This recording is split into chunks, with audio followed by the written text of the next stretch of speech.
Welcome, everyone. It's our first show of 2026. Let's do it.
Oh yeah, this is Sci-Fi Snob, and this is the Toplofty Lounge. We're in for a smooth show for you today. Oh yeah, baby. In the 20, 19, 18, 17, 16, 15, baby. Yeah, here we go. In 11, 10, 9. Oh yeah, baby. Here we come. 5, 4, 3, 2, 1. Let's go. Hello, everyone, and welcome to the Top Lofty Lounge, episode 84 Conversations for the Elevated. Welcome to all my fellow snobs. I'm your host, Science Fiction Snob. This week on the show, we're going to be talking about some of the top science fiction movies of 2025. And this is, I have my own opinion on this. This is going to be a tough show. Yeah, and we'll get into why a little bit later. But first, before we do that, let me introduce my co-host. He is the Academy Awards to my Razzie. It's Cam. Say hello, Cam. Good evening and Happy New Year, everyone. Happy New Year. Happy New Year. First show of 2026, Cam. How do you feel? Well, technically, I guess it's the first Top Lofty Lounge of 2020. Yes, that's what I mean. I know you are like all over the place. You are spread yourself thin all over. You have a million other shows that you go on, and who cares about where you get your start and all that stuff? I mean, I got my start on Sci-Fi for Me TV, actually. But if you want to get technical about it, but anyway, go on as you were saying. What was I saying? You were lambasting me, and I refuted your lies. Okay. That will be the theme for this year. Is I will actively and aggressively refute Sci-Fi Snob's lies that he tells incessantly. Since I never lie, you will have a very tough time this year. Very tough. So, did you do anything recently in the past week or so to improve your sci-fi snobbery? In fact, I did. Really? Just got off. You're gonna beat me this time, damn it! I just got off of a show where we were discussing a dense discussion of sci-fi role-playing games on Tennessee Tabletop Tavern and Sci-Fi for Me simulcast show Bad News Bars. It was on just prior to this show, which is why I'm drinking coffee right now. But that show's now over. But when you're done watching this show, please go check that one out if you're interested in those topics. Weatherman was over there, and Michael was over there too. But, I caught the last hour or so of the show. It seemed pretty good to me, and I'm a little bit upset because I wanted to do a show like that on this show, but Jeff beat me to it. And he does a great job bringing in a bunch of different guests, all kinds of people who are very interesting. I got to say, I think maybe I'll just give up competing in that arena. And maybe say, hey, maybe, but hey, or we could have just merged that show right into this one, and maybe all of those guests who were all I really enjoyed the discussion. All those guys, Travis was on once before. The other two guys I hadn't met before, but I was really enjoying hearing what they had to say. I hope I didn't talk too much, to be honest with you, because they were far more interesting than I was. But I'd love to talk to each of those guys more. Yeah. I mean, like I said, I caught the last hour, and it was pretty. I'm like, oh, I should have jumped on a little earlier. One thing I didn't hear you mention, maybe you mentioned in the beginning, nobody mention of Mothership though, which is That's true. the one that I play, and it's fairly, the last couple of years, it's fairly popular. It had a big Kickstarter of 1.3 million a couple years ago. I'm kind of surprised that nobody, sci-fi horror mainly. Well, we did. I don't think we even got into all the ones we wanted to talk to there. That's true. We ran out of time basically, but that's certainly it's another kind one. of it's kind of an Aliens, yeah, style of game, except much more Mothership, much more lighter on rules, so you don't spend enough time, millions of rolling dice. No, I've never played the game, but is it kind of? I've played extensively. Okay, is it short-term games? It's like, is a game session like you're running through a scenario kind of thing, or is it more like a role-playing game that goes, continuous through a lot of different sessions? It's either or. I mean, it depends on. You can take a bunch of modules and put them together, and keep a campaign going, and just. But the thing is it's normal people versus various sci-fi type horrors that come out of wherever. So death is a common occurrence. Let's just say, it usually you have a couple backup characters just in case. But you can run it however you want to run it. But it is, you shouldn't be too don't get too attached to your character. Yeah. It's not like classic D&D where if your character dies, it'd be 10 years of game, you'd be like, oh, that's. But the good thing is, you die, you try someone new, you get to do a new role playing, and to be honest, like leveling up, so to speak, is not really important. So after a couple of episode, you might be like, oh, you get a little 1% raise in some of your of a stat or something like that, right? Which doesn't matter too much, right? So like 1%. Yeah. I mean, there are other things, like in one campaign we have, we got a ship from the Space Russians. They gave us a ship. We're working for them, and I'm not happy about that. But and so part of what you're trying to pay off your the corporations are often coming for they want their money, right? So you got to work, take jobs in order to be able to pay off your mortgage on your ship. So there is that aspect of it. Well, and we didn't get to this either, but the Coriolis game from Free League is another one that I'd like to get into. That's kind of a dark future kind of genre. This is kind of a Mothership's kind of the corporations are very big. They kind of control the universe. So it's kind of in that aspect, it's cyberpunk, but there's all kinds of nasty corporations that are always doing illegal things and trying to, build some sort of monster or open some sort of dimensional something and let a horror out, or just generally speaking, conduct all these, genetic experiments or brain wipes or, God knows what, right? So, sure. Weatherman was just talking about a game that was a diesel punk game that had that kind of element to it, where one of the factions or whatever was looking into, dealing with demons and stuff. It's kind of a cool subgenre, where you've got the tech stuff versus the supernatural, and there's a lot of those. I think the coolest, the one Weatherman was talking about, was diesel punk, which is kind of, if you don't know about diesel punk, you think of World War II era tech kinds of things, maybe, then kind of spiraling out into some, super science kind of stuff, but from that basis.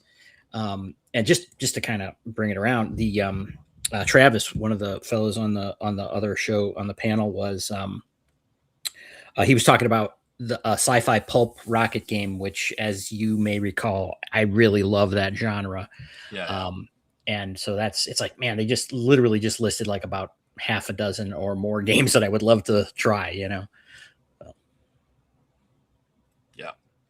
But Mothership is also one I try. So I try that too. Yeah, so I would recommend, I would recommend, I like it because I've never even read the rules. I've played a couple years now. I never bothered to read the rules because I don't really care to read all these rules and all this. You just go through. I mean, mainly it's a percentage to hit, to do things, and it's below 50% normally.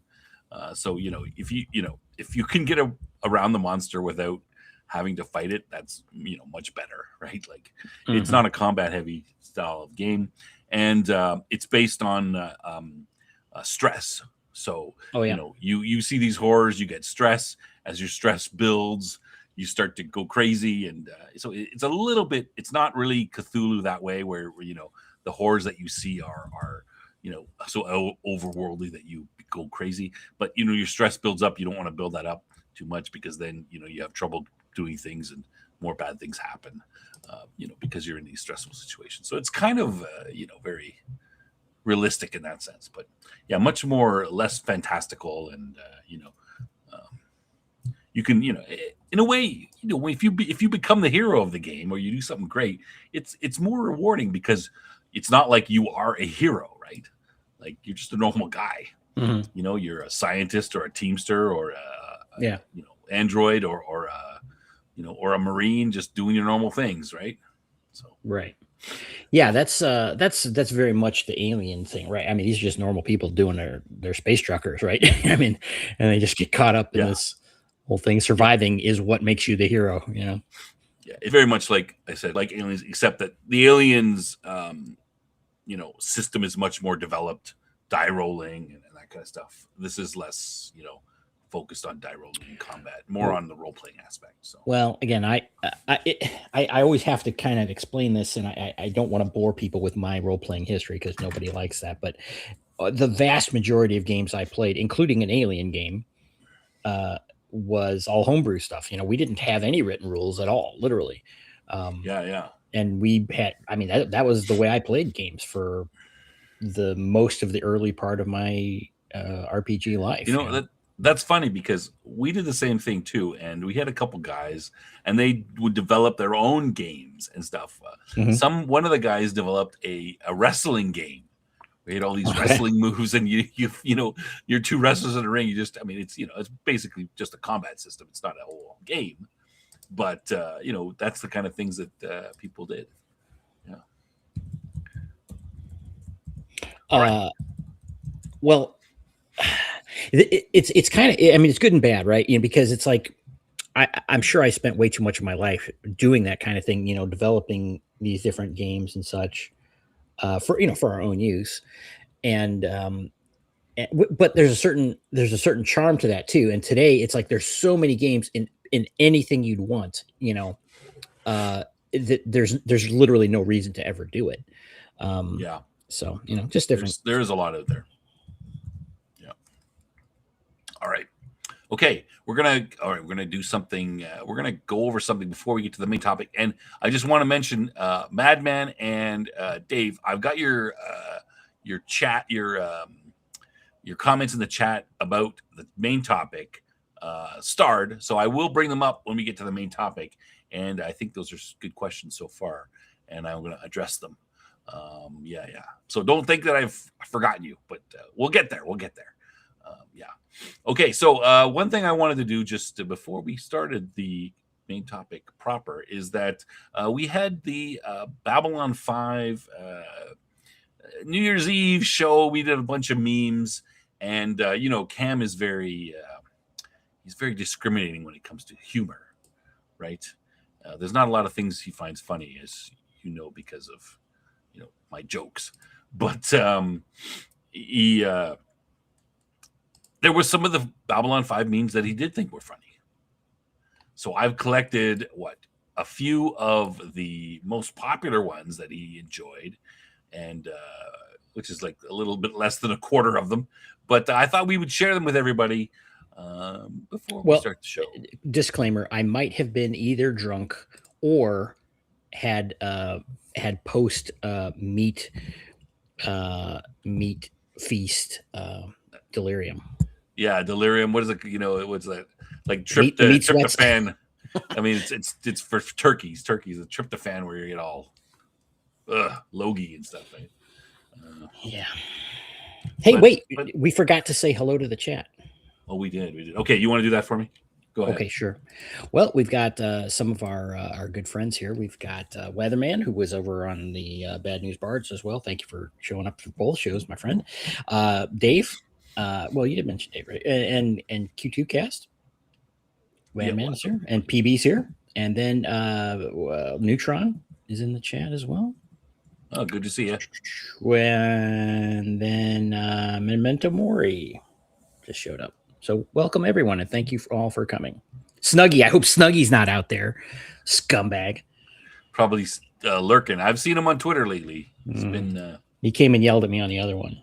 he's been causing problems, but Yep. that's good. Yeah, I like that. Okay, so some of the Babylon 5 memes, I'm gonna put them up, and Cam can explain why they're funny or read. You want me to explain memes as to why they're Well, read them over. all right. Whatever, all right, yeah, good to see you, Weatherman. Glad you're here. All right, okay, the first one, and I think this one might be my favorite. The first meme. Okay. So this, you've got a scene from Star Trek there where you've got Commander Tomalak, a Romulan, and Ambassador Troy. They're standing in the turbo lift and just kind of, coolly standing next to each other. And then on the bottom, you have Londo and Jakar. After a bombing incident, they were trapped in an elevator, and Jakar is refusing to help them get out of there, hoping that Londo will die because there's a whole thing where if a Narn harms a Centauri, he'll kill 500. They'll kill 500 of their family. But the funny thing is that Tomalak and Jakar are played by the same actor, Andreas Katsoulas. Yes. So, and that's just great. The awkward silence, and then they have the bombing and the death of the elevator. Yeah. I thought that was a great one. All right. Okay. Next one. Okay, so you could kind of read that yourself, but this is referencing the controversy, the meme from a few years ago with the where there was a dress in kind of dim lighting or shadowed lighting that so some people would say, oh no, it looks blue and black, and the other people say it looks white and gold, and it's just one of those things in the way your eyes work. Anyway, I thought that was kind of funny, but a little dated. Yeah, I didn't like that one as much. Okay. Zathras, Zathras, that's all you really need, but it's one of these posters, like these inspirational posters. But Zathras has some good lines, and this is one of them.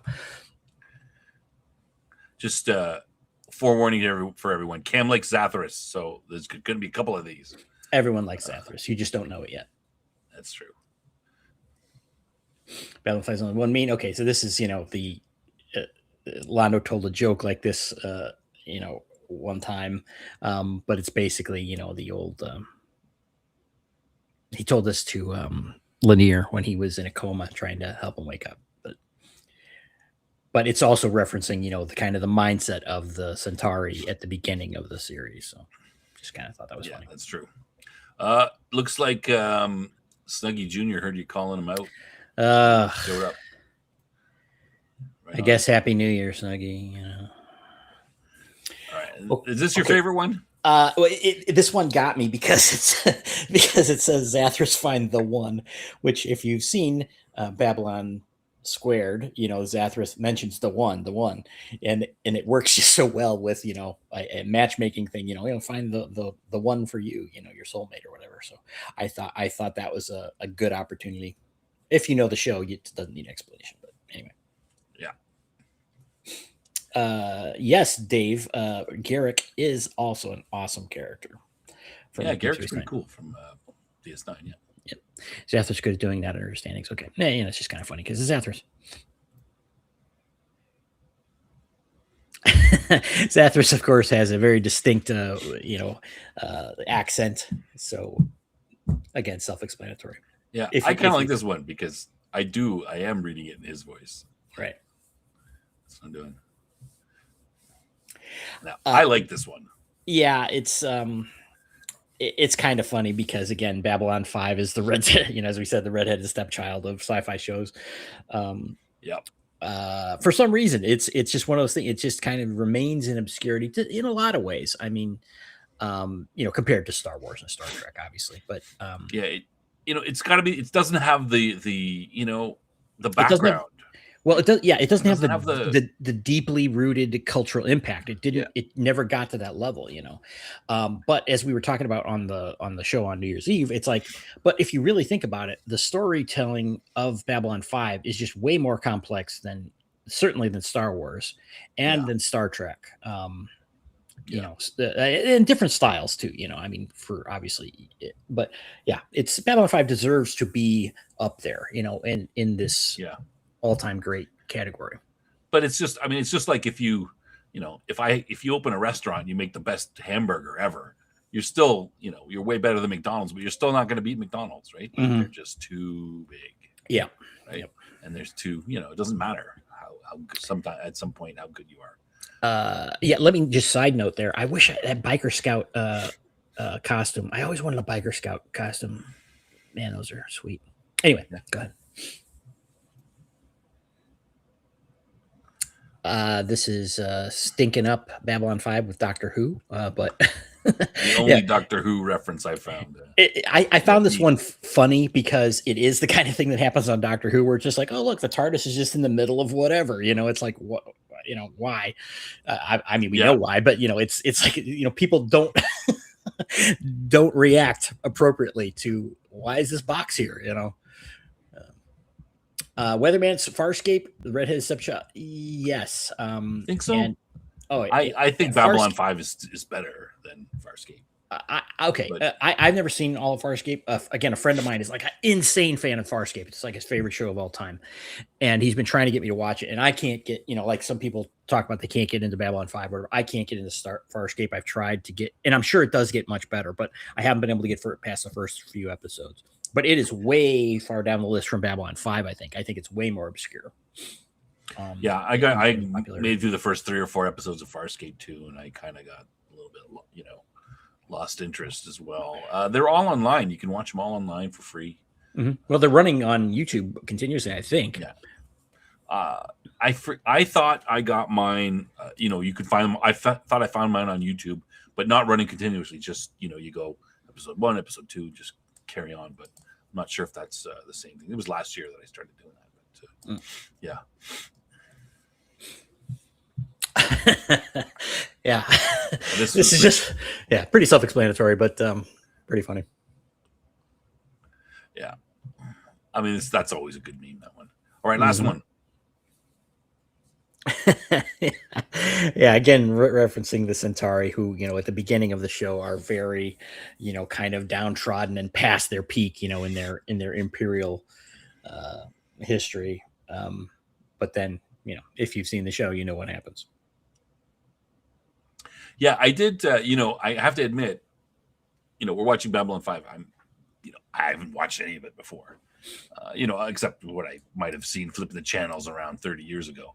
But the Centauri were very much. This is a great meme because this is the Centauri. Like I do see them. They're kind of like a little lap. I mean, they're kind of neutered. Maybe not a golden retriever, but they're kind of the neutered dog. Maybe really old, and then from season 2 onwards, they come back with a vengeance. Like they really just come out of nowhere. And I look into the remember the fight scene on one of the episodes where the Narn and the Centauri are beating each other up. Mm-hmm. I figure the Narn would be beating the crap out of the Centauri because they're usually they look soft and then there's that one Centauri that's doing like jumping, spinning back kicks and kicking people in the face. There's clearly a strong culture of martial arts in the Centauri. Yeah, I'm like, whoa, what's going on? I mean, maybe they just, they got a guy who was, really good at that. And they happen to dress him as a Centauri and not a Narn. Well, clearly one of the stuntmen, because I think they've had that happen a few times. And Lanier was doing the same kind of thing. Lanier, I think at one point had some big, martial arts. Yeah, but he's a Minbari. I can understand the Minbari have that sort of, like it kind of fits. But, I thought, maybe they didn't mean to do that. It's just they happened to put the guy who's really good at martial arts in the Centauri uniform. But they didn't. I mean, I'm like, okay, maybe the Centauri are tougher than I thought. All right. That was the last one. Okay, good. All right, so that's just a little taste from the show. Those are like the 10 or so ones that Cam liked the best, and I think they were the best. But kind of like the Brits used to be, tough but erudite. Maybe I never saw it that way, but that's not my impression from the first season. But anyway, okay. I would have said that erudite, but that's just. Oh, sorry, erudite. Yes, I probably should have said that way. It's okay. You can excuse my poor pronunciation. All right, so okay, we get into the main. Let's get into our main topic. So the top science fiction movies of 2025. Now, first of all, I'm gonna put up Q2 and Dave's points here. Okay, according to IMDb, there was over 500 science fiction movies released. That's what 200 made it. In the rest, lost in the void. The rest are lost in the void. Yeah, I mean, I can't go over 500 movies for sure. And will we be talking all science fiction films or just theatrical and streaming? Kind of theatrical and streaming. Now, here's my problem with this topic, is that I'm going through these, like I'm just doing a general search because I'm trying to think to myself, what science fiction movies did I see this year? And there are hardly any. And I'm thinking, well, what science fiction movies were really great this year? Like, where is I don't know, I guess there were no Dune released this year, but where's a Dune, an Aliens, one of these great Back to the Future, or some sort of science fiction movie that was really excellent that everyone had to see it and everyone was talking about. And I couldn't think of any. Cam, could you? No, I could not. Were there any science fiction movies? I mean, there were some. There were 500 apparently, but try to find any of them. So, I pulled 10 from one of these, listicle type things, and I think it's a fairly good representation because I at least had heard from some of them. There were other lists, and I'm like, I hadn't heard of any of the movies. But so my theory is that it's kind of been a dearth of science fiction this year in the movie, at least theatrical released. I don't know if you agree or not, but that's kind of my theory. But I'm going to go over these 10 movies that I have on here, and I've seen a few of them, but I haven't even seen half of them. But we can talk about them, and maybe Okay. Go for it. No, none of the top, all of the Toplofty Lounge. But we're not movies. What do we count as TV? Yeah, streaming, maybe. Yes. Okay, so the first movie was Let me just. Let me get my stuff over here. The first movie that this was released earlier. I think this was near the beginning of the year. So it's called The Gorge. Now, I'm kind of interested to see this one. Kim, have you ever heard of this one? I have not. No, okay. So I heard about this one. So let me just give you a bit. It's released on Apple TV, so it didn't have a theatrical release, but I've included. So it's let me see. The director, Derrickson, he helmed Doctor Strange and Sinister. He directed The Gorge. And Anna Taylor-Joy and Miles Teller. I mean, these guys are not, they're not completely unknown. Miles Teller is the guy from, he's like a side character from the Divergent Allegiance series. Like he's like a second tier character, I believe. It's probably in some other things too. But the premise of the story is that the two of them are elite snipers who are tasked with guarding a deep gorge that lies between them, but they have no knowledge of what's down there. And so it's so the first two numbers are the Rotten Tomatoes and then the IMDb numbers. So 62% from critics, Rotten Tomatoes, 70 for viewers, and IMDb is 6.7 IMDb is a little harsher than Rotten Tomatoes overall. I noticed. So, people say that it benefit from the good chemistry between the two actors. But did anyone hear about this movie? I have not. Like I don't subscribe to Apple TV, but I hadn't heard of it until I you know was doing this research. Now this seems somewhat interesting, so I am somewhat interested in checking out the show. But the sort of the general feeling from the show from IMDb is this: they said, hey, unique concept, good performances by the two actors, good visuals, but criticisms were like plot holes, inconsistent pacing, and a bunch of cliches in the movie. So 6.7 on IMDb. That's not, that's kind of average, I guess. Yeah. Certain narrative choices are panned. So, it might be worth watching, but, I mean, based on that, it doesn't sound like great science fiction. Cam, that's my sort of my feeling about it. But anyway. Okay. All right. Next one. Now, The Running Man. Have you heard of The Running Man? Well, I've heard of it. I didn't see it. I never even saw the original. You never saw the original? Okay. Well, the original Schwarzenegger movie is a great movie. So now this is it's kind of a remake, but it's kind of a different. 63% critics, 78 viewers, IMDb 6.4. So this was fairly highly anticipated. The Running Man is originally a Stephen King story, and of course everyone knows except Cam the 1987 film with Schwarzenegger, which was a great movie in my opinion. And I would just watch The Running Man again. I wouldn't have made a reboot of it. That's kind of like a bit of sacrilege. Now they say, they're saying, yeah, it's good. That's got a supporting cast, pretty big supporting cast. Josh Brolin, Emilia Jones, Michael Cera, William Macy, Lee Pace. That makes it sound like this should have been a pretty good movie. But there's some differences between this story and the other one. In the original, Schwarzenegger, he's a quote a criminal, and he's taken and he has to do this show, because he's a criminal. That's one way that's how he serves it. You serve out your sentence.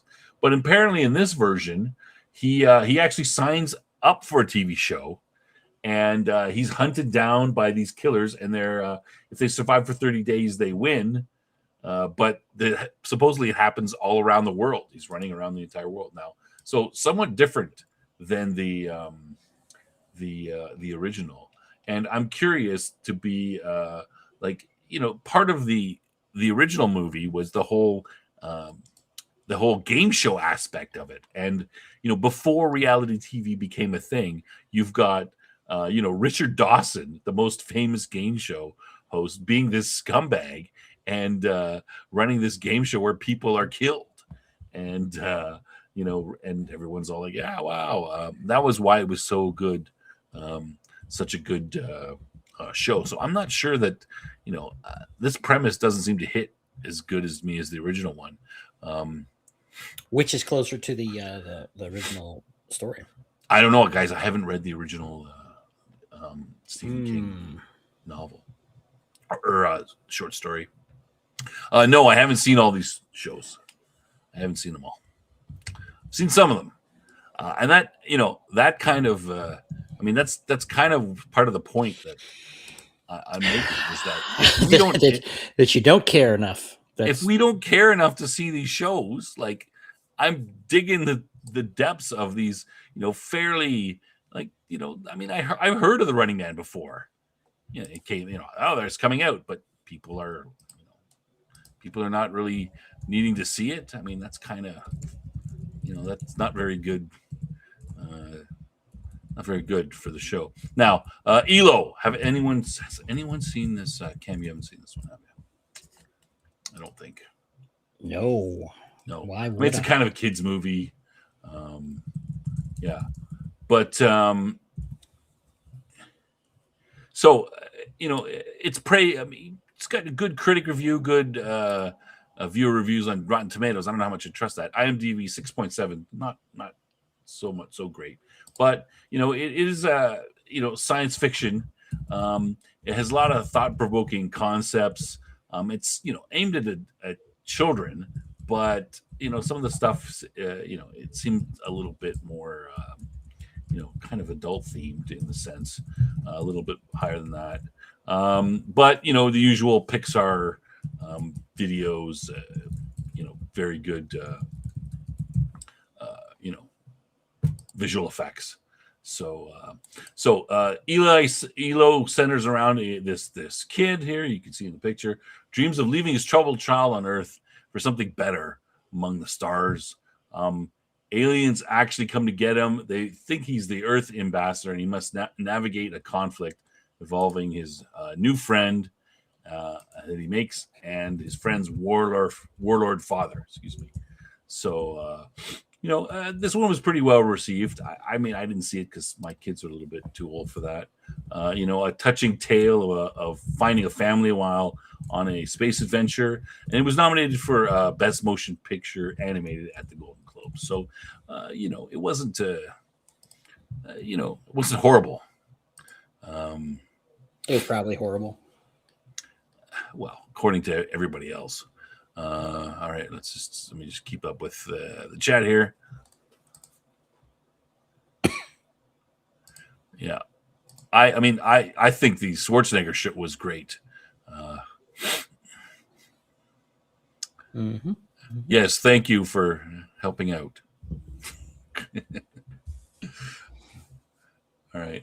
Snob came up with this topic earlier today, from what I surmised. By the way, just that's a little more truth that everybody's going to get. All right. Thanks, Ken. Yeah. Yep.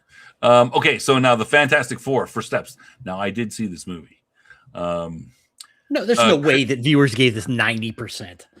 I mean, okay, this is the first two numbers are from Rotten Tomatoes, and I'm like, BS. 86% the critics they were paid off.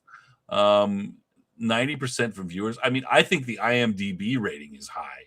This movie for me was, a 4, maybe, sorry, a 5, maybe a 6, maybe. 90%.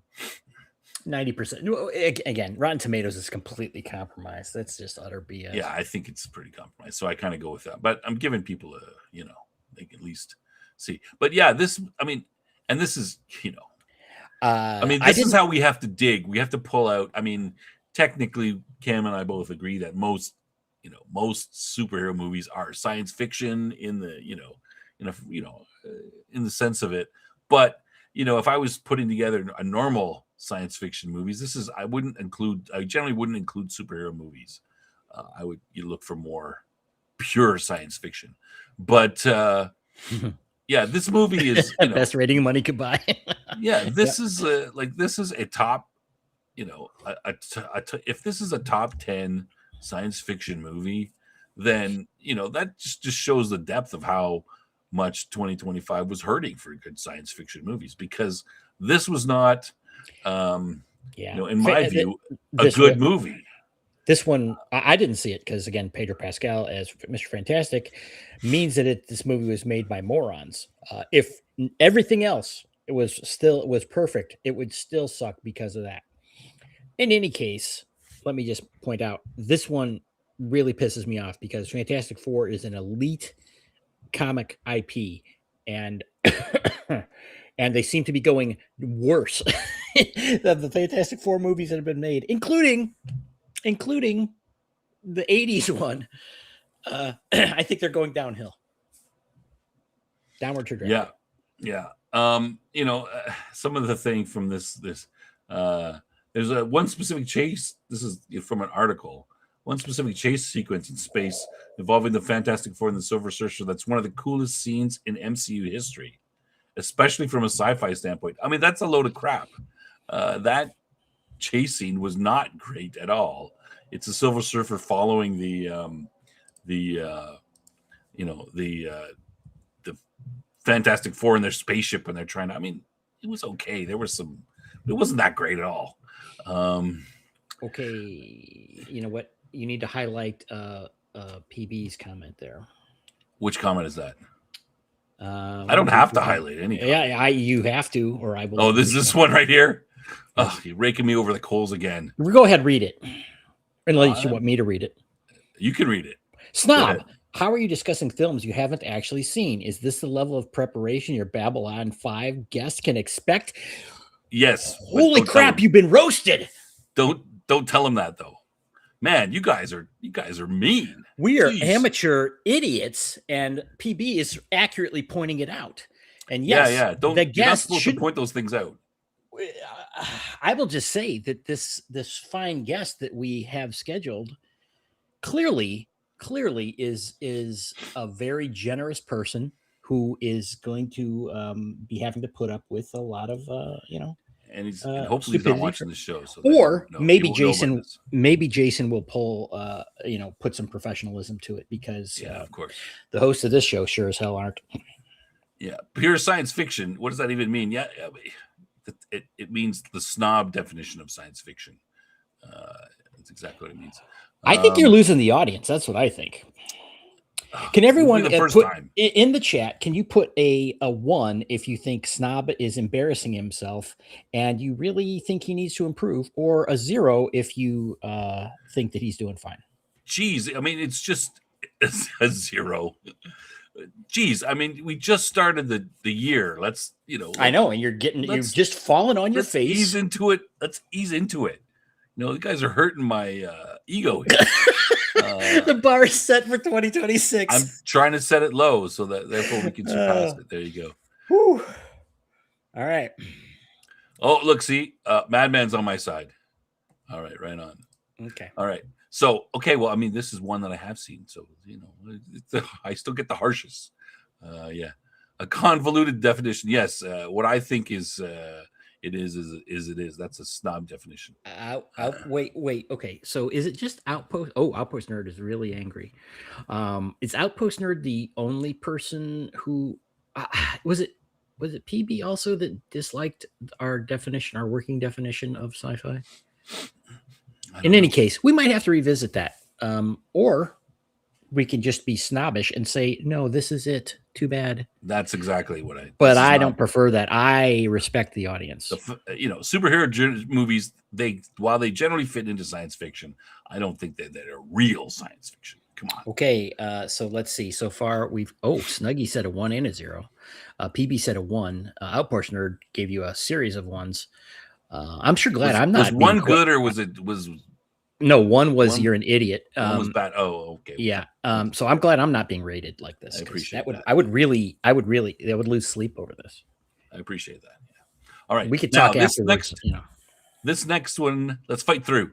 This next one is called Companion. Now, this is actually one I have not seen it, but it's actually interesting enough that I consider this one something that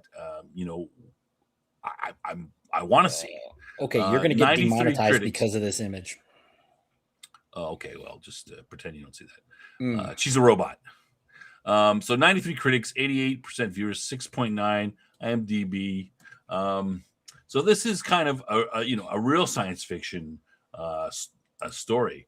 So the film centers around Iris, who you see there, which is a companion robot designed to please Josh, the man who rented her. She believes she's his girlfriend, but when she learns the truth that she's just an android, designed to be his companion, she takes control and fights back when they attempt to frame her for killing Josh's friend. So I guess Josh's friend dies, and she probably killed Josh's friend. Maybe. So this is Sophia Thatcher, is the is the main character. She's, they're saying does a great job at the uh, in the role, and the film goes to some different wild places with some intriguing scenes, while also dealing with the ethics of the entire concept, which is, that's what science fiction kind of does. Good, really high Rotten Tomatoes score, and she won a Critics' Choice Awards for her acting. So it sounds. I mean, there's a bunch of very similar, AI robots used as companion. There's been, Humans, 5-10 years ago, a British TV show, and then another one which I forget what the name of that one is, but they all examine these type of things, which is pretty good, right? So yeah, I mean, this one is something that I'm interested to watch. So yeah, all right. Okay, Cam. Now next one might be of interest to you. Maybe. Do you like The Predator? I'm kind of middle. I'm okay with it. I'm not a huge fan. No, I'm not a huge fan either, especially what they've been doing lately. But now this one here is, it's an animated version. It's hard to tell from the picture. I mean, you can sort of look at it and go, yeah, all right, it's animated, but it's a little harder to tell. This is an interesting take on the Predator series. They did it animated. They could do whatever they want, and they had the freedom to do whatever they want. So the whole this Predator movie apparently has the highest score on Rotten Tomatoes of any movie from the franchise, which I don't know if that's saying much, because I don't know how much I trust Rotten Tomatoes. But the storyline is about various warriors throughout the centuries who clash with predators. So that's to me, that's a pretty unique and interesting concept. I mean, a bunch of small, short films put together on how various warriors from alien worlds, fight the predators, or how that's not a bad idea. Like, that's pretty good. Yes, I I think that it is an interesting expansion of the concept, right? To delve into the background a little bit and the lore. Yeah. But I mean, even I mean, I don't really care about the lore that much. But seeing, a predator trying to kill a bunch of different alien species and stuff, like sort of these separate little, vignettes, so to speak. This is that would be interesting. I think that would be interesting. Yeah, I mean, it makes me want to see it. Madman, did you see it? It's a good film, better than Badlands. They also redid the ending to add Arnold and Danny Glover. Oh, I didn't know that. So yeah, so Madman saw it. I thought it was good. All right, check it out. Okay, let me push back. Oh wait, you want to go? Okay. About the lore thing. Is okay for for the basic concept of predators. Oh, they come here and hunt this or whatever. But it's like, okay, fine. They hunt bad. They hunt difficult prey, right? Like, that's their thing, right? But what if there's, well, maybe you're just a simpleton that doesn't enjoy lore, but I do. So let me just. There's a reason for it behind this, right? It's like, yeah, they don't just do this for sport or whatever. It's like maybe they're surrounded by enemies, and this is part of the thing they do to to train to do this, and so they there's a larger reason for it, which, if done right, is really cool. I understand there is some. I'm not an expert on the predator stuff at all. I know there's more to it than what I'm aware of, but I think that's cool. That it's you can see more of them is just than just killing machines. Yeah, I mean, again, I haven't seen this, so I don't know how much it adds to the lore. But I mean, the whole point of a predator movie is you want to see predators going out and killing weird, exotic, having these great battles. So if there's lore in it, sure, that's great. Good bonus. But to me, that's not why I'm going to see Predator movie, right? Does that make sense? Mm-hmm. Yeah. Okay. I enjoy when we have discussions and I say something that you don't like, is your reaction to it. It satisfies me greatly to kind of see that, hear that disappointment in your voice. All right. I'm glad my disappointment makes you happy. Again, as I said, I'm going to be very honest this year. Yes, I appreciate that. Sure. Not really though. I don't know. Prove their manhood, basically. I thought they hunted as rite of passage. I just remember the Hirogen from Voyager, and it's like the same.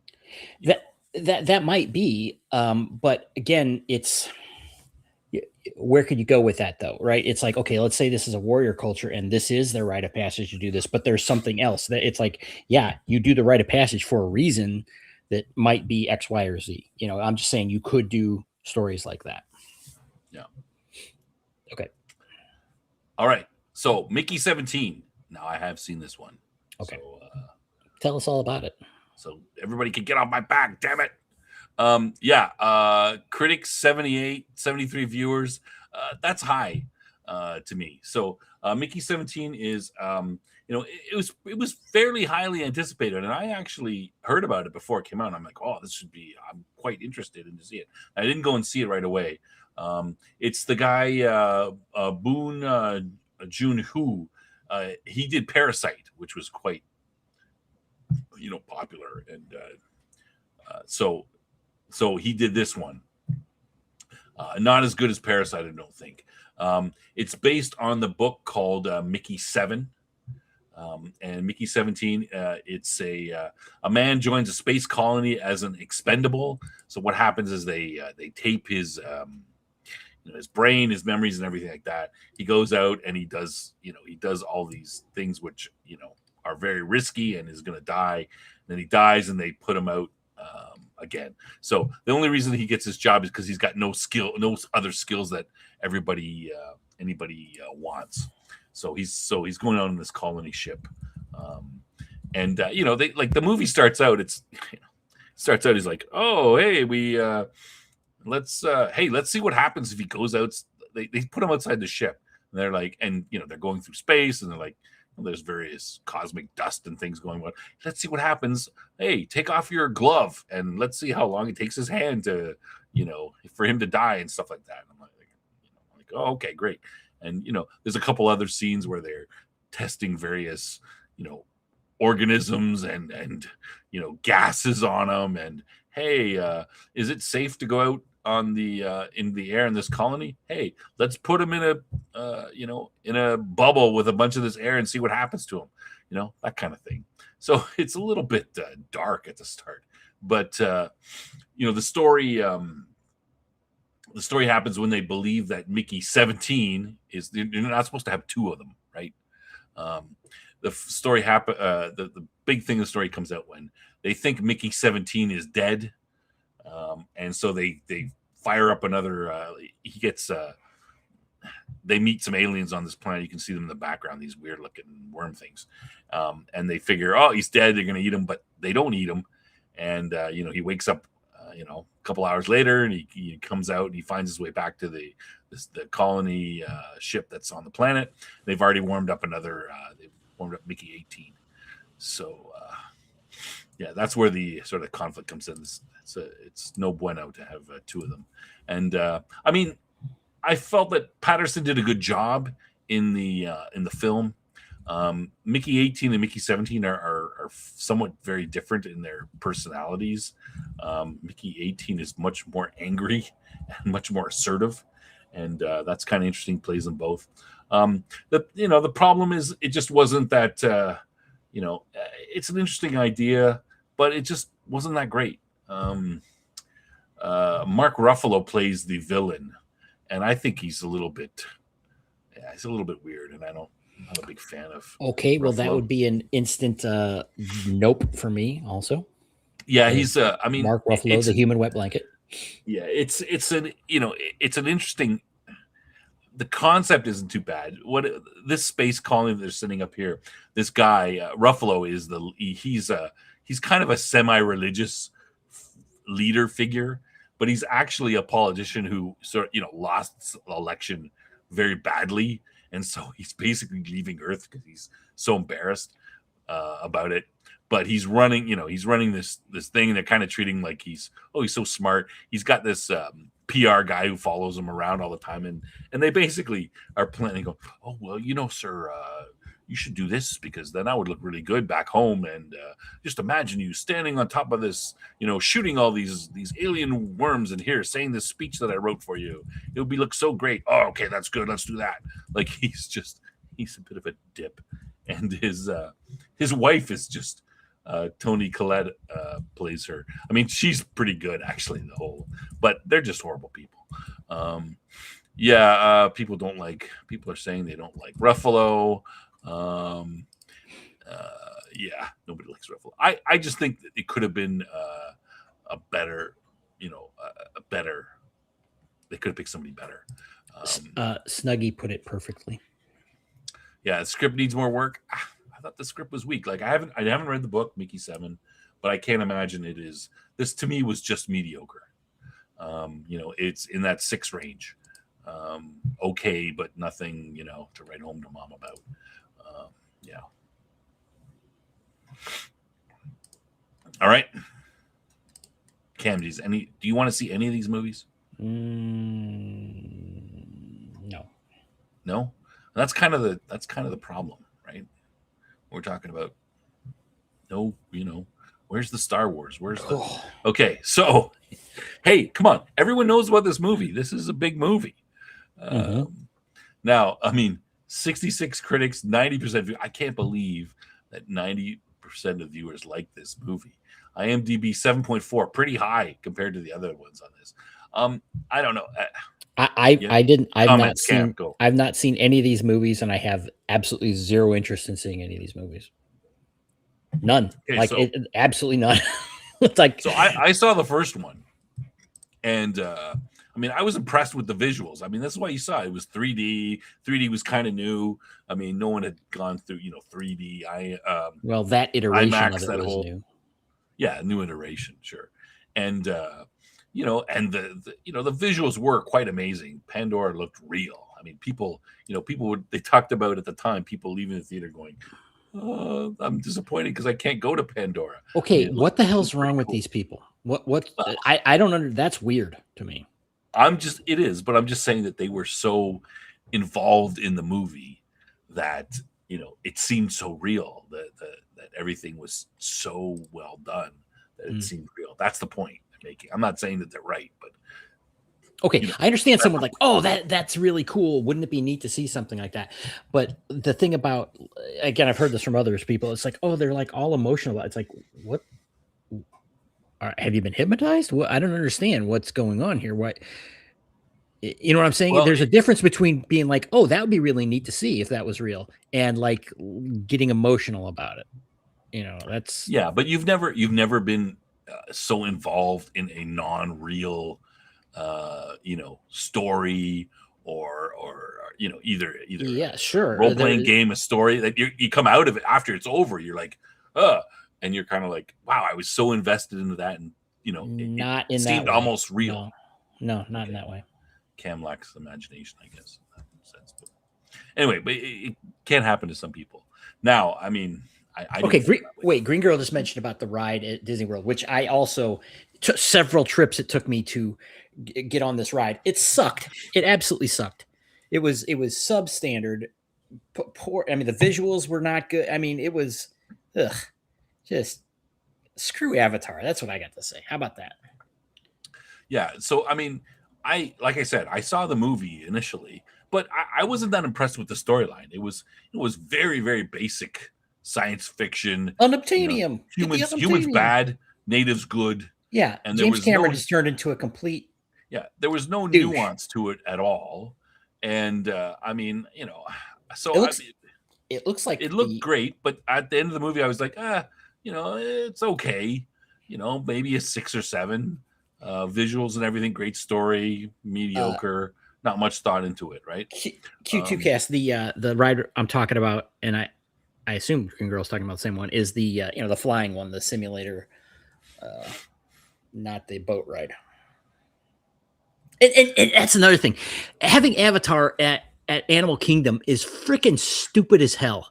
It's I can't stand it. There's so many. Disney sucks. So, so this is the third movie. So now I saw, what was the one, Water or something. I tried watching the second one after it came out. Like a year later. Borrow the DVD from the library, and I fell asleep. Like, I was just like, this is the same crap. It's just, the humans are being evil again, and there's nothing to the story. And now my understanding, again, I haven't seen this one, but my understanding, it's the same thing. Just different characters, and I really don't see. There's supposedly 2 more movies coming out. It's supposed to be 5 of these.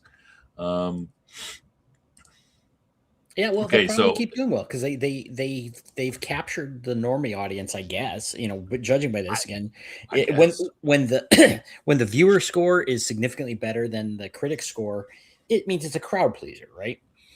Yeah. And it is. So okay, great. Make your Well, money. sometimes, yeah.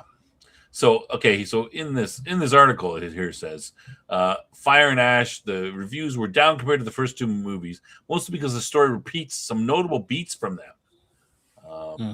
However, there's no denying the sheer spectacle of it all, and the visuals are once again breathtaking. Well, there you go. So it's all flash and no substance. When you have to refer in the article about this movie to promote it, that the visuals are breathtaking. I mean, that's not, in my view, a ringing endorsement. That's basically saying, hey, look at the shiny. Don't look over here. Look shiny. Look shiny.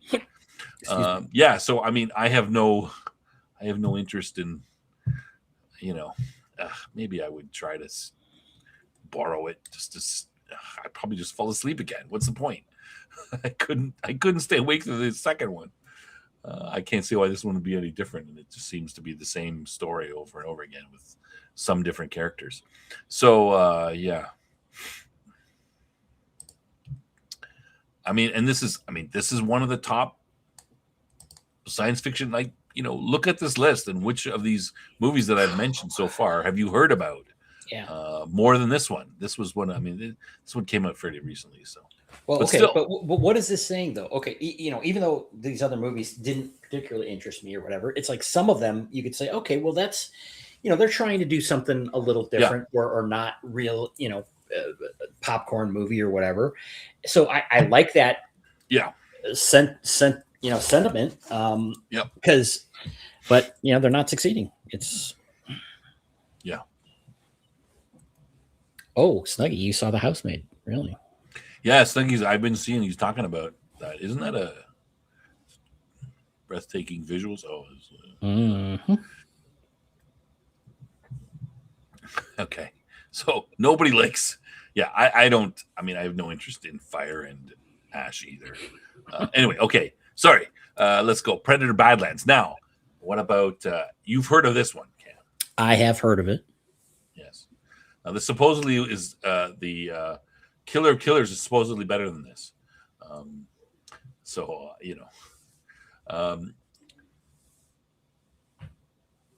Okay, so in this story, the Predator is the protagonist instead of the villain.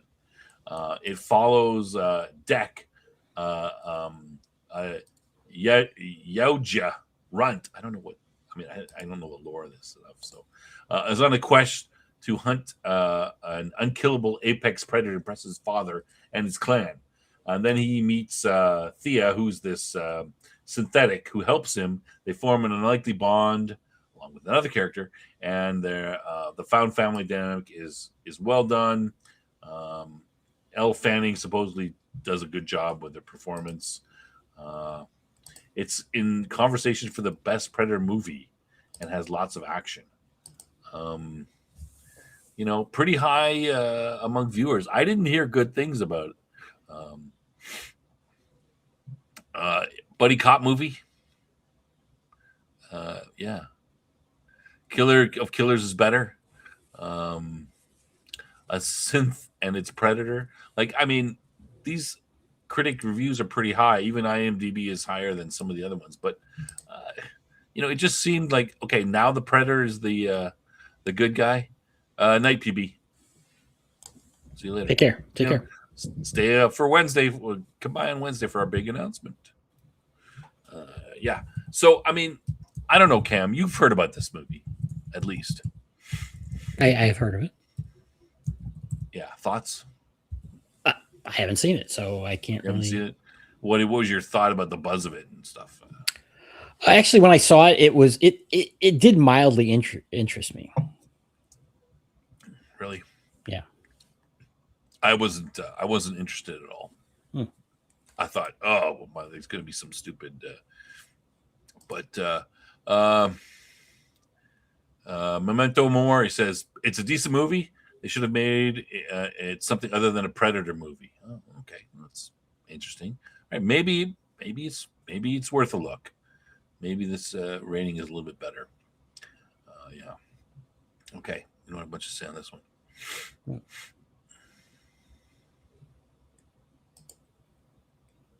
Okay. And last but not least, now this one actually interests me, and I am curious to see it. Less of an action movie. 87% critics, 84 viewers. That's pretty high. 7.5 IMDb. I think this is the highest one. Maybe close to. Okay, so the guy who makes this is a pretty unique filmmaker. Yorgos Lanthimos. He's pretty. His movies are all pretty weird, and most people, like his movies. They're a little bit, like I said, weird. But this one here is a remake of a South Korean movie called Save the Green Planet. Follows two men who kidnap the CEO of a pharmaceutical company because they believe she's actually an alien sent to destroy Earth. And as the audience, you are not sure when you're watching the movie if it is true or not. So not a ton of action, but lots of dialogue and intriguing concepts. This sounds pretty interesting to me. So it's one of the ones that I want to see. Cam, what do you think of that? About that description? Is that something that intrigues you? No. What? No, you don't. Two guys kidnap a CEO of a pharmaceutical company. They think there's an alien, and you're not. I believe this is the CEO here, the girl there. No. Well, undoubtedly, they're going to be right. Are they? Probably. It could be crazy. No. I'm just saying, probably.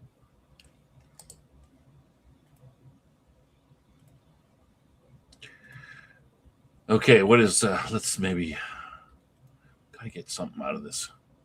What okay, so it's the movie delves into conspiracy theories, corporate greed, paranoia, strong performances by Emma Stone. That's Emma Stone. That's right. Yeah. Dark humor, psychological tension, distinctive visual style. Some complaints are the plot is too complex, pacing a bit sluggish, and the ending is controversial. All right, well that's good. I like that. Satirical approach to modern issues. Some saying that it's praising its authenticity. Others saying, "Hey, kind of pretentious." Yeah, darkly funny. Pass on Emma Stone, really. Yeah, she's not a bad actress. I don't mind her. So this is this interests me. The other one was Companion. I found that interesting, and then after looking at this a little bit deeper, I think that maybe Killer of Killers animated that might save it, because I think the last bunch of Predator movies haven't been so hot, but that concept seems pretty good that I would like to check out. Ken? Yes. Any of these interest you at all? I think I've already answered that question. Nothing. I think the Predator animated one, as I indicated, might only be one? the only one that really appeals. I mean, this one, like I said, it may appeal. You know, I might enjoy it. This is kind of the science fiction that I like. The the weird, exploring these different concepts and the ethics of companion. Though that one has been done, fair amount. But yeah, but this one would interest me as well. So Sydney Sweetie's greater than M Stone, sure. Yeah, we missed a ton. Like I said, I tried to pull up the most well-known 10 science fiction movies of the last year, and I think it's disappointing that they're so mediocre, some of them, that we've only seen very few of them, if any of them, for Cam anyway. Like, isn't that a bit of a sad state of the affairs of science fiction in media? Yes. Don't be afraid. I mean, the other thing about this is, like Man mentioned, 500 movies or whatever. It's like we have so, we're just buried in media of all sorts, and so the likelihood of anyone seeing anything anymore is just much lower than it used to be. But the cream is supposed to rise to the top. So of those that does 500, but no, that's not how it works. That's not mass market is what rises to the top in terms of these things. The best of anything rarely is the most popular. Yeah. I mean, you're right in terms of maybe, someone was analyzing it or whatever. Yeah, the best might be recognized for that, but not for the masses. It just doesn't work that way. Look, we have iPhone and Android. I'm segueing into another topic. We have iPhone and Android. They both suck. They weren't the best systems out there. We have VHS over Betamax. All these things. You can argue either whatever, but yeah. But those things have legacy things. Like a movie doesn't really have a legacy. Right, like it's easier for if you do a good movie, you can get attention to your movie if it's good, right? Enough people, word of mouth, right? Like I said, it's harder and harder to do today because we're just absolutely buried in stuff. Okay, wait a minute. JT mentions K-pop Demon Hunters. Yes, okay, it's not sci-fi, but that came out of nowhere, was considered a garbage thing to discard by Sony, and then it became a massive hit, right? Yeah. Now some people could argue, they say, "Oh, it's not great" or whatever. I thought it was very well done. But for what it is, it's not like it's the deepest of movies or anything like that. No, Citizen Kane. No, Kane, yeah, that's a whole nother story. But it did its story very well. It knew what it was going for and succeeded. And so and did break through. It was one of these things that rose to the top, in my opinion. And if it didn't have a stigma, which I admit I suffer from, K-pop is not something, that's not something that's going to bring me to a property. But it was a great movie. It was a great movie. No, it was a fun movie. It was very well done and succeeded.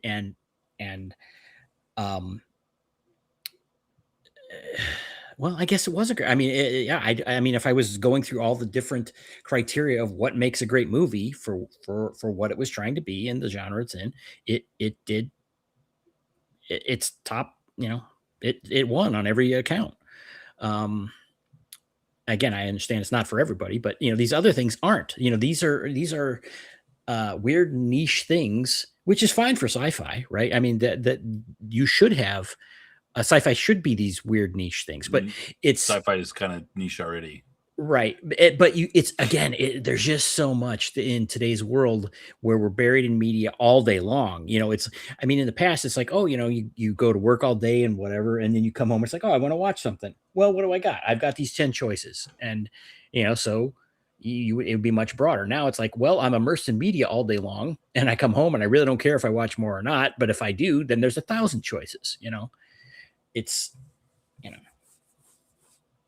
Okay, Weatherman. I'm see. You don't watch pop star anime. Okay, well, I'm gonna go. I'm a Calling fan out. of. I'm gonna go back and say I'm a fan of Gem from the '80s, a girls Hasbro toy line based cartoon, and I'm proud to admit it. I am an Yeah, underdog champion in some ways. Yes. yeah. So I mean, like I said, I'm kind of my theory about doing this is that the fact that we haven't seen all these movies, they are all it's been a year, and you're some people we still haven't heard about them.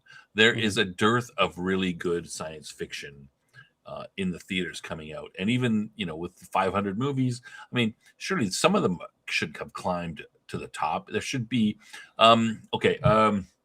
Everything, everywhere, all at once. That movie. My wife made me see it. Great movie. Very, very different, very strange. I enjoyed it a lot. That's kind of an example of. I mean, that was. That's not a movie some guy made in his basement, but that's kind of an underdog too that grew. So there is an ability to, for the good movies to get out and do well through word of mouth. Now, I mean, I agree with Cam when you say like you can't have two guys in their basement, they make the best movie ever, and it's just gonna like you gotta have some distribution.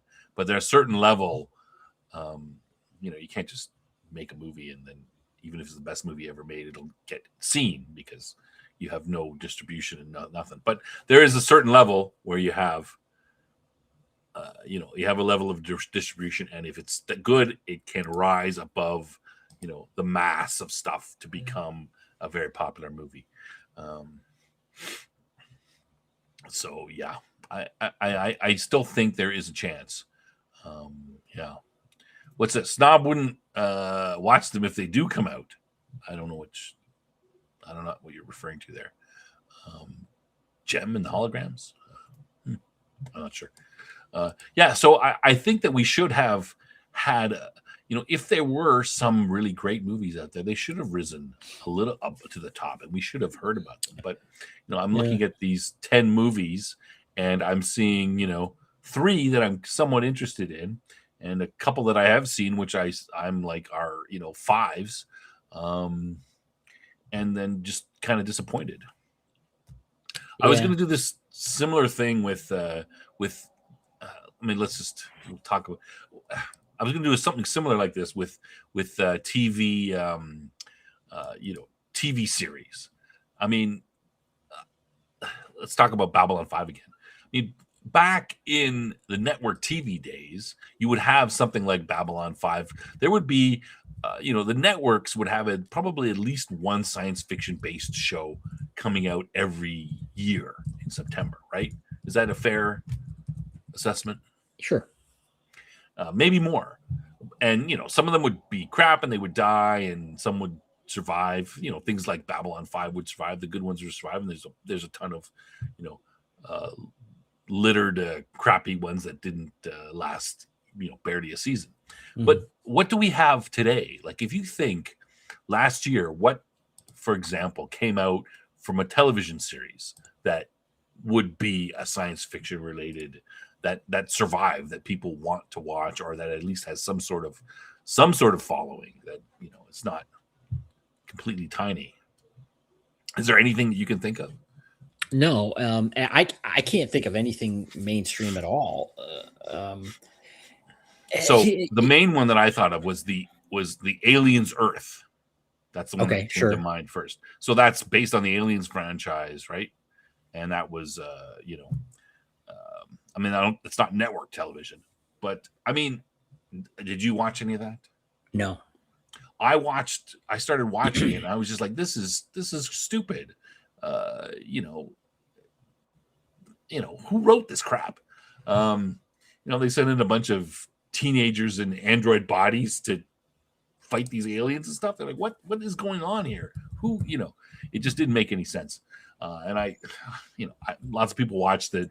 A bunch of the big name pop culture guys reviewed it and stuff. But I just thought, this is, I watched some of that. I just thought this was stupid. Concept, it would be something I'd like, but the buzz about it was really bad, and I just didn't, have a. Oh, okay. So this is what Outpost Nerd is taking it to me again here. Yes, you do. You're talking about good movies coming out, and that's what my last comment was about. All right. I wouldn't watch them if they did come out. Sure, I would. Yeah.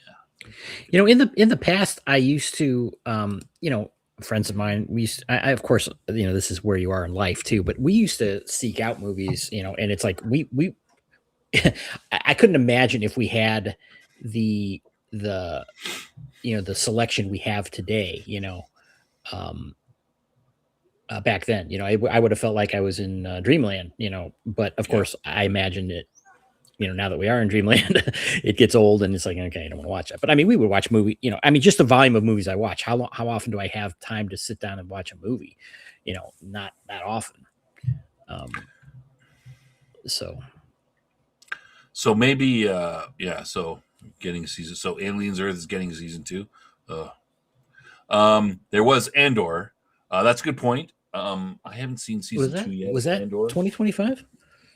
That came out that ended this year. Okay. So Andor was, I like the concept of Andor. I like that, that gritty, that whole aspect of the Star Wars. Mm-hmm. And I wish they had gone into it deeper. I would, if it was me, I would put out a whole series of shows about, the nasty things that the Empire did during those times and how the rebels, and I would do a season 3 of Andor, and I would just reboot it and look at a different set of rebels and a different, area or something. I would do a whole different thing, but I would keep doing that. But yeah, Andor is another one. I mean, it's just okay. So Andor is probably a good one. I don't think Alien Earth was good. Anything else? Does anybody else have any in the chat that? I figured that you would have jumped out when Dave did when he talked about Andor. Like, what TV series was good on? I mean, network TV is not really. No, it's pretty dead. Garbage comedies for septuagenarians and reality shows. Yeah. So network TV is pretty much dead. Would you say something like? Perhaps you would say something like Severance. Did you see Severance? I didn't. I heard some buzz about it, but after I saw the whole up to season 2, they've ended season 2. I'm pretty sure they're doing season 3. It's pretty good, but I don't know that I want to go any further. I don't know how much further you can take that concept that they're doing. Foundation, Black Mirror. Big fan of Isaac Asimov here. I was just shaking my head at Foundation at some of the choices they made. Now maybe I should go back and give it a little more of a chance, because I think the concept of the emperors, the 3 of them. I mean, that's a good concept. There's some interesting ideas there. Nothing like the book, but maybe that's worth revisiting that myself. Now, Black Mirror. Black Mirror doesn't really follow. Like, it's not really. It's not a serialized. They're separate. It's more like a Twilight Zone and individual. Stories, which can be good, but I don't really think it's the same. It's not the same as that. First responders show set around Chicago. Yes, I was watching a commercial for one of those. And they were talking about, the final season and like all these amazing, these things. And me and my daughter are watching it, and she's like, they're going over some of the disasters that they have, like, these are the disasters that we responded to. What could happen now in season 5, right? And I'm like, there's a blimp crashing into a sports stadium. There's the bee-pocalypse. Bees everywhere. There's a giant pumpkin rolling down, like the pumpkin the size of like a building rolling down the street. I think it was a blow up. Yeah, and I'm like, what the hell is going on in this show? Maybe I should watch this show. Like, there's like multiple lightning strikes hitting something, a whale, a giant blue whale eating a guy. Like, what the hell is this show? Like, oh, remember the time where the guy got eaten by the whale? We had to say, I'm like, what the hell? What happened to, like, I don't know if you remember the show Emergency, or sometimes called Emergency 51 from the 70s. I remember there was an episode where a lady was in her bathtub and got her toe stuck in the faucet, and they had to get her out of that. That's the kind of peril that I was used to as a kid. There was but I mean, come on, Beepocalypse is so much better. There was one where the whole Hollywood, the hill with the Hollywood sign is like coming down onto, I guess, what is it? Rock slide, but it's not rocks, it's all dirt and everything. But I'm like, wow, this is some great stuff. Blimp crashes into a stadium. Hopefully it was filled with hydrogen so that it blew up. And, like, I'm like, wow, they should come up with, a whale eating a guy. I mean, who would think of that? Anyway. Oh, see, Snuggy says he loved Emergency as a kid. So, see, he's not all bad. Yeah, it's not all bad. Meteor shower in one show. Yeah. I saw a bunch of lightning. I'm saying Twilight. No, I'm not saying that the Twilight Zone isn't sci-fi. Of course, it's sci-fi. Black Mirror is sci-fi. I'm just saying that there's a difference between a show like the Twilight Zone and Black Mirror, who have these small, vignettes, stories. I mean, and they're good. Like, I'm not saying they're bad, but there's a difference between that and a show like Babylon 5, where it's actual setting in a series, and we go. I mean, it's the difference between a novel and a short story, and those shows have their place, and they're good. I'm not saying they're bad, but they're not the same vein as it's the difference between a short story and a novel. That's basically okay. Last season of Andor. Yeah, we were mentioning that Weatherman. Yeah. Okay. So so you've got what have you got? Andor for a good TV series. Andor, maybe Severance. I kind of lost it with the For All Mankind. I don't think they put out a season this year, but I kind of lost it on the third season of that, where the main chick started cheating on her husband with her son, with her dead son's best friend, who's like 20, going to the Naval Academy or something. Like, what the hell? Anyway. Okay. Can I go back to the beginning of the show for a moment? Sure. Or do you want to talk about Gem and the holograms? No, that was the middle of the show. You asked about what I did in regards to sci-fi, and something I did, because I just was off on a flight of fancy, is I was looking, and I've done this before, and I've not found a satisfactory answer, and I still didn't. But I was looking for what I'd really like to play, video game wise, is a good Star Trek game. Because I was thinking about this Star Trek role-playing games in regards to the Bad News Bard show, and what a fun time I had with that, and then the different eras of Star Trek and everything. And I there are quite a few games out there, including Star Trek Online, which has been around for a lot of years and still going, I guess. But I wasn't able to find one. But that's kind of what I want to do, is play an open world Star Trek game where it's like, what are you? Well, you're a captain or of a small ship or whatever. And you kind of go through your career and go on missions and explore, and just kind of, it's not something I want to sit and play for 8 hours at a time or something. It's the kind of game that I would like to touch base on every once in a while and do these different things. So I guess that's not really, well, it is kind of, looking into more sci-fi things. But if anyone has any suggestions for that, or any experience with playing Star Trek games, where something you can get into without devoting your life to it, I would love to hear it. Yeah, I think I have to go back and look, but there was a narrative style game. It wasn't open world, but it was narrative style, where you would take on the position of like Picard or something like that, and you go through various missions, making choices, that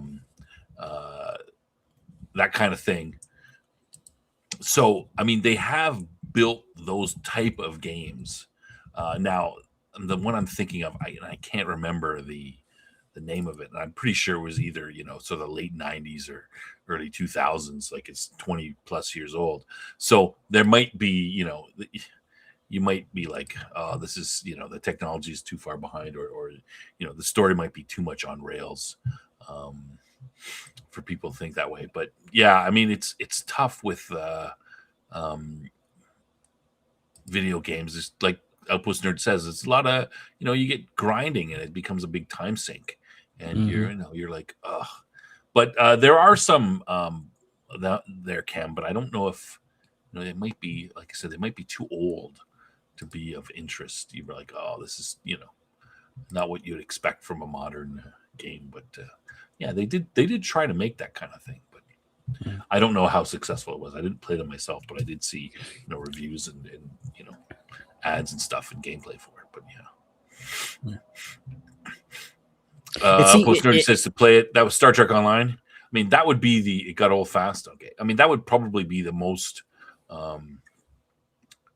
Star Trek Online would probably be the most advanced or the newest one that I can think of offhand. But yeah. Well, I don't think it's the newest. It's been around for a long time, but they are updating it, as I understand. But it's the thing that turned me off about it, looking into it, was that it goes into all this new Trek garbage, and it's like, eh.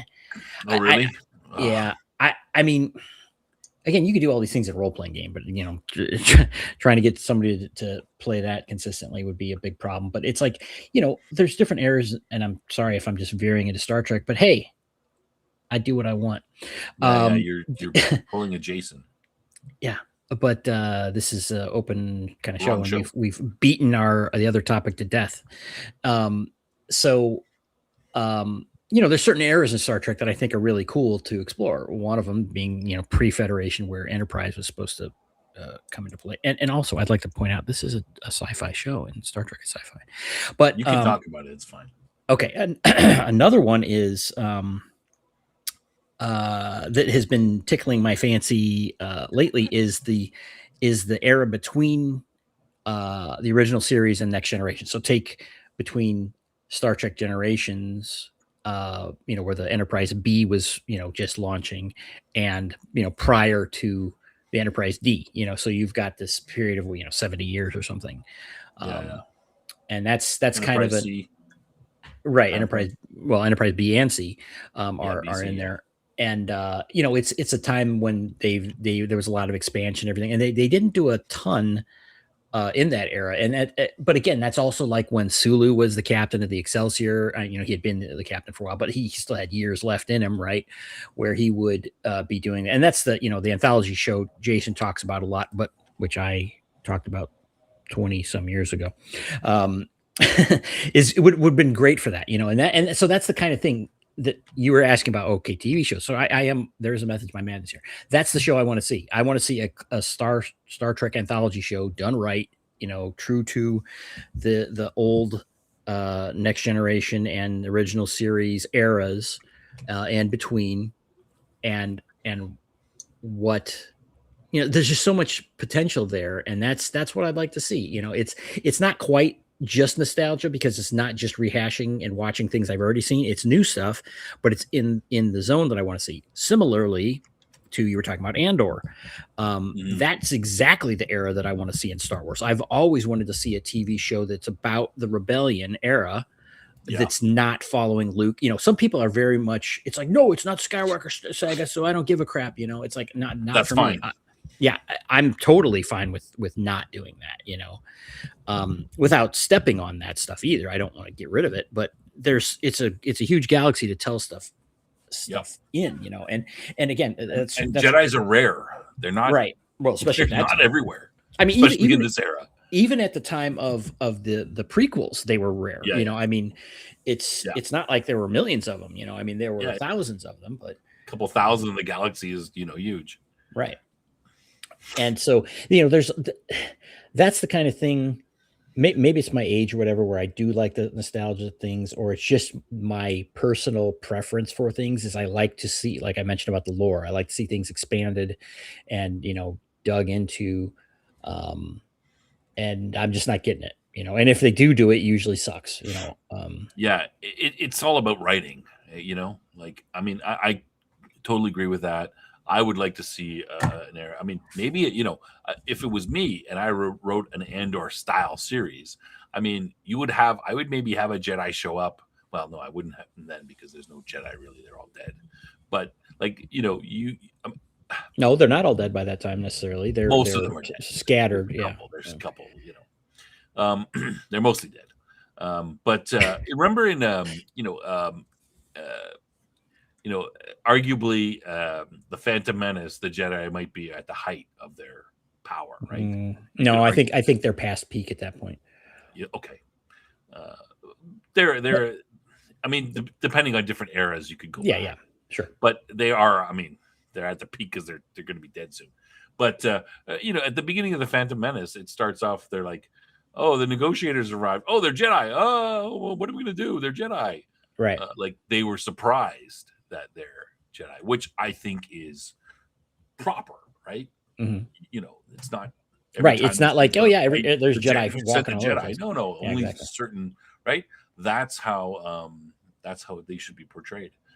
If you need to throw a Jedi in, it should be, throw a Jedi in, and it should be a big surprise. And right.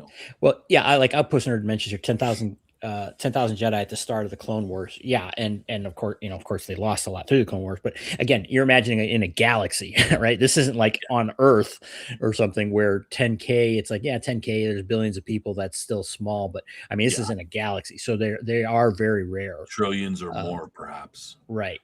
And Q2 cast. No, I absolutely watched Rebels and loved it. I liked a lot of aspects of Rebels, not.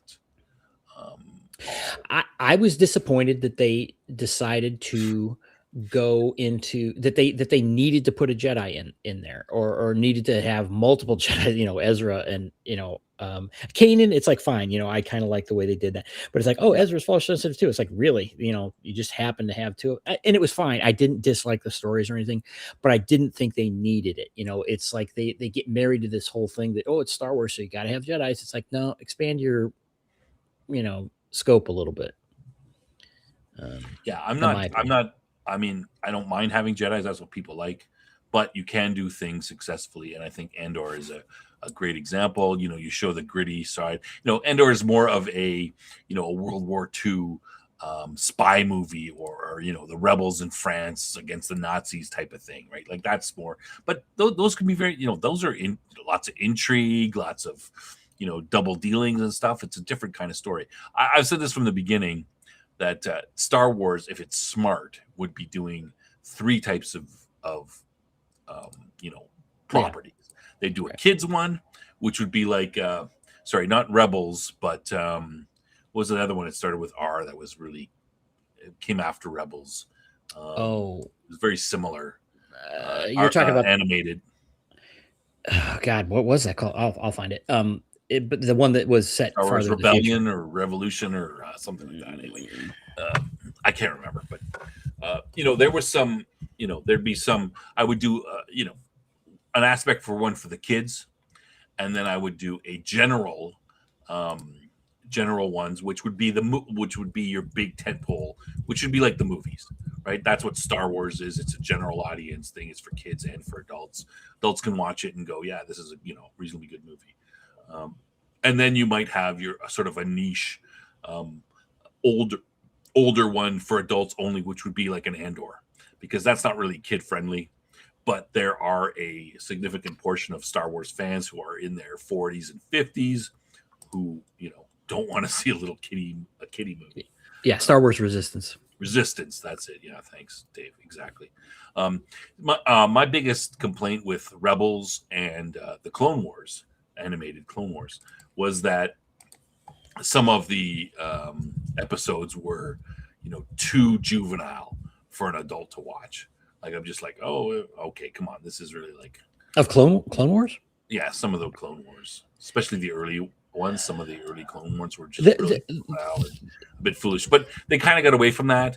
But it kind of tainted me a little bit, I would agree. There were some that were more, kiddie oriented, but there were some that were pretty hardcore too. It's like, for sure. but that's what I mean is this, like, it was kind of rough at the beginning, right? Like, I'm like, this is more like a kid's Saturday morning cartoon where everybody shoots at everything and no one ever gets hit. And then some of them are really hardcore and people are like, yeah, Rebel, Clone Wars is really good. And I'm like, okay, I agree, but why do we have this? It's kind of, yeah. If Snob would read the chat, he would get the answers. The answers to what?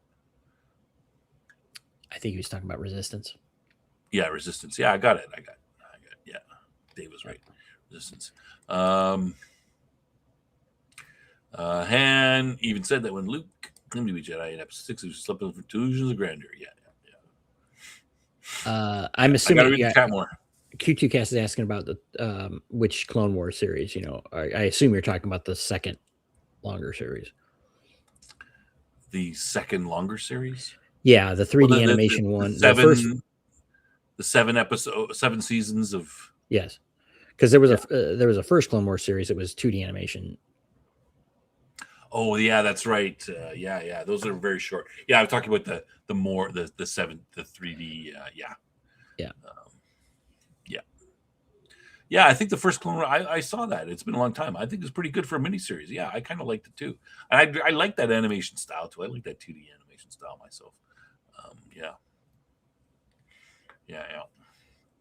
So that was my, what else was I going to mention here? Yeah, that's what I would do with Star Wars, but I've mentioned that many times. There's just the problem again, Cam, is it's the writing, right? Like, those are what you've put out is a reasonably good idea for Star Trek, for example, what we were talking about before. But they will just throw in their modern garbage and they will just destroy it. Like, I would like to see, like, why not, have fun with it. James Bond is another one. If I was to, like, they're talking about new James Bond. If I was to do James Bond, I would do it in the 60s era, the Cold War. James Bond would be macking on the chicks all the time, and they'd be swooning over him. Like, you'd make it almost a joke in the fact that they're all over him, and he's such a misogynist, and the women are all like, "Oh yes." We all know exactly why that's not going to happen, though, because all of this stuff is. I mean, everything is infected by this panicky little, oh my gosh, we're going to offend somebody, or it's not politically correct, or it's, in short, woke garbage. Yeah. Lean into that though, man. Lean into it. Do something different. I know, but they haven't been broken enough of that at this point still, but you know what? It doesn't take a lot though. Get someone to break through and succeed big time. And, yeah, and they will though. Like why not? Like Space King. Bring back the era of every week, Kirk is got a new chick that he's romancing. Like, what's wrong with those? Men like women, and women like strong leaders type like Kirk. What's I mean, are we really saying that that's not true? Come on. Yes, yes.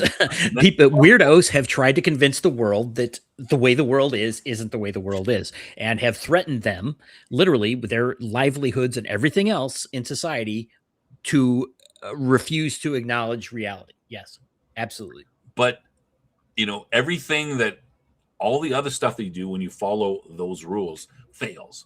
Nobody wants to watch it. Well, okay, this gets into a Doctor whole other. Who, but clearly Star Wars. What was the series they put out with the Jedis that were really stupid? Nobody watched. Oh, the old, not the Old Republic, the High Republic. No, crap. I mean the series that they had with the Jedi were getting killed, and the many the witches and all that stuff. All right, I'm watching the chat. Okay, yeah, I don't remember. I don't know. Star Wars. It's the most recent one. Yeah, that garbage. I remember that. Anti-fans. That's for anti-fans. That's bullshit. Yeah. No one watched it. Doctor Who. Nobody watched the gay Doctor Who stuff. But so nobody clearly this gets into a whole nother subject. But clearly there was a break where market forces were not controlling this, right? There was something else funding this garbage, where things didn't need to be popular for some reason. I think there's a huge tax scam involved with this, specifically with Disney. And yes, I'm stating my opinion about that. Acolyte, thank you, Dave. Acolyte, yeah, exactly. That I think there's a huge scam Acolyte. of some sort going on because companies can't keep, it's like, oh, we lost this much money. We lost this much money. It's like, how do you keep losing billions of dollars and stay in business? Thanks, Weatherman and Dave. Yeah.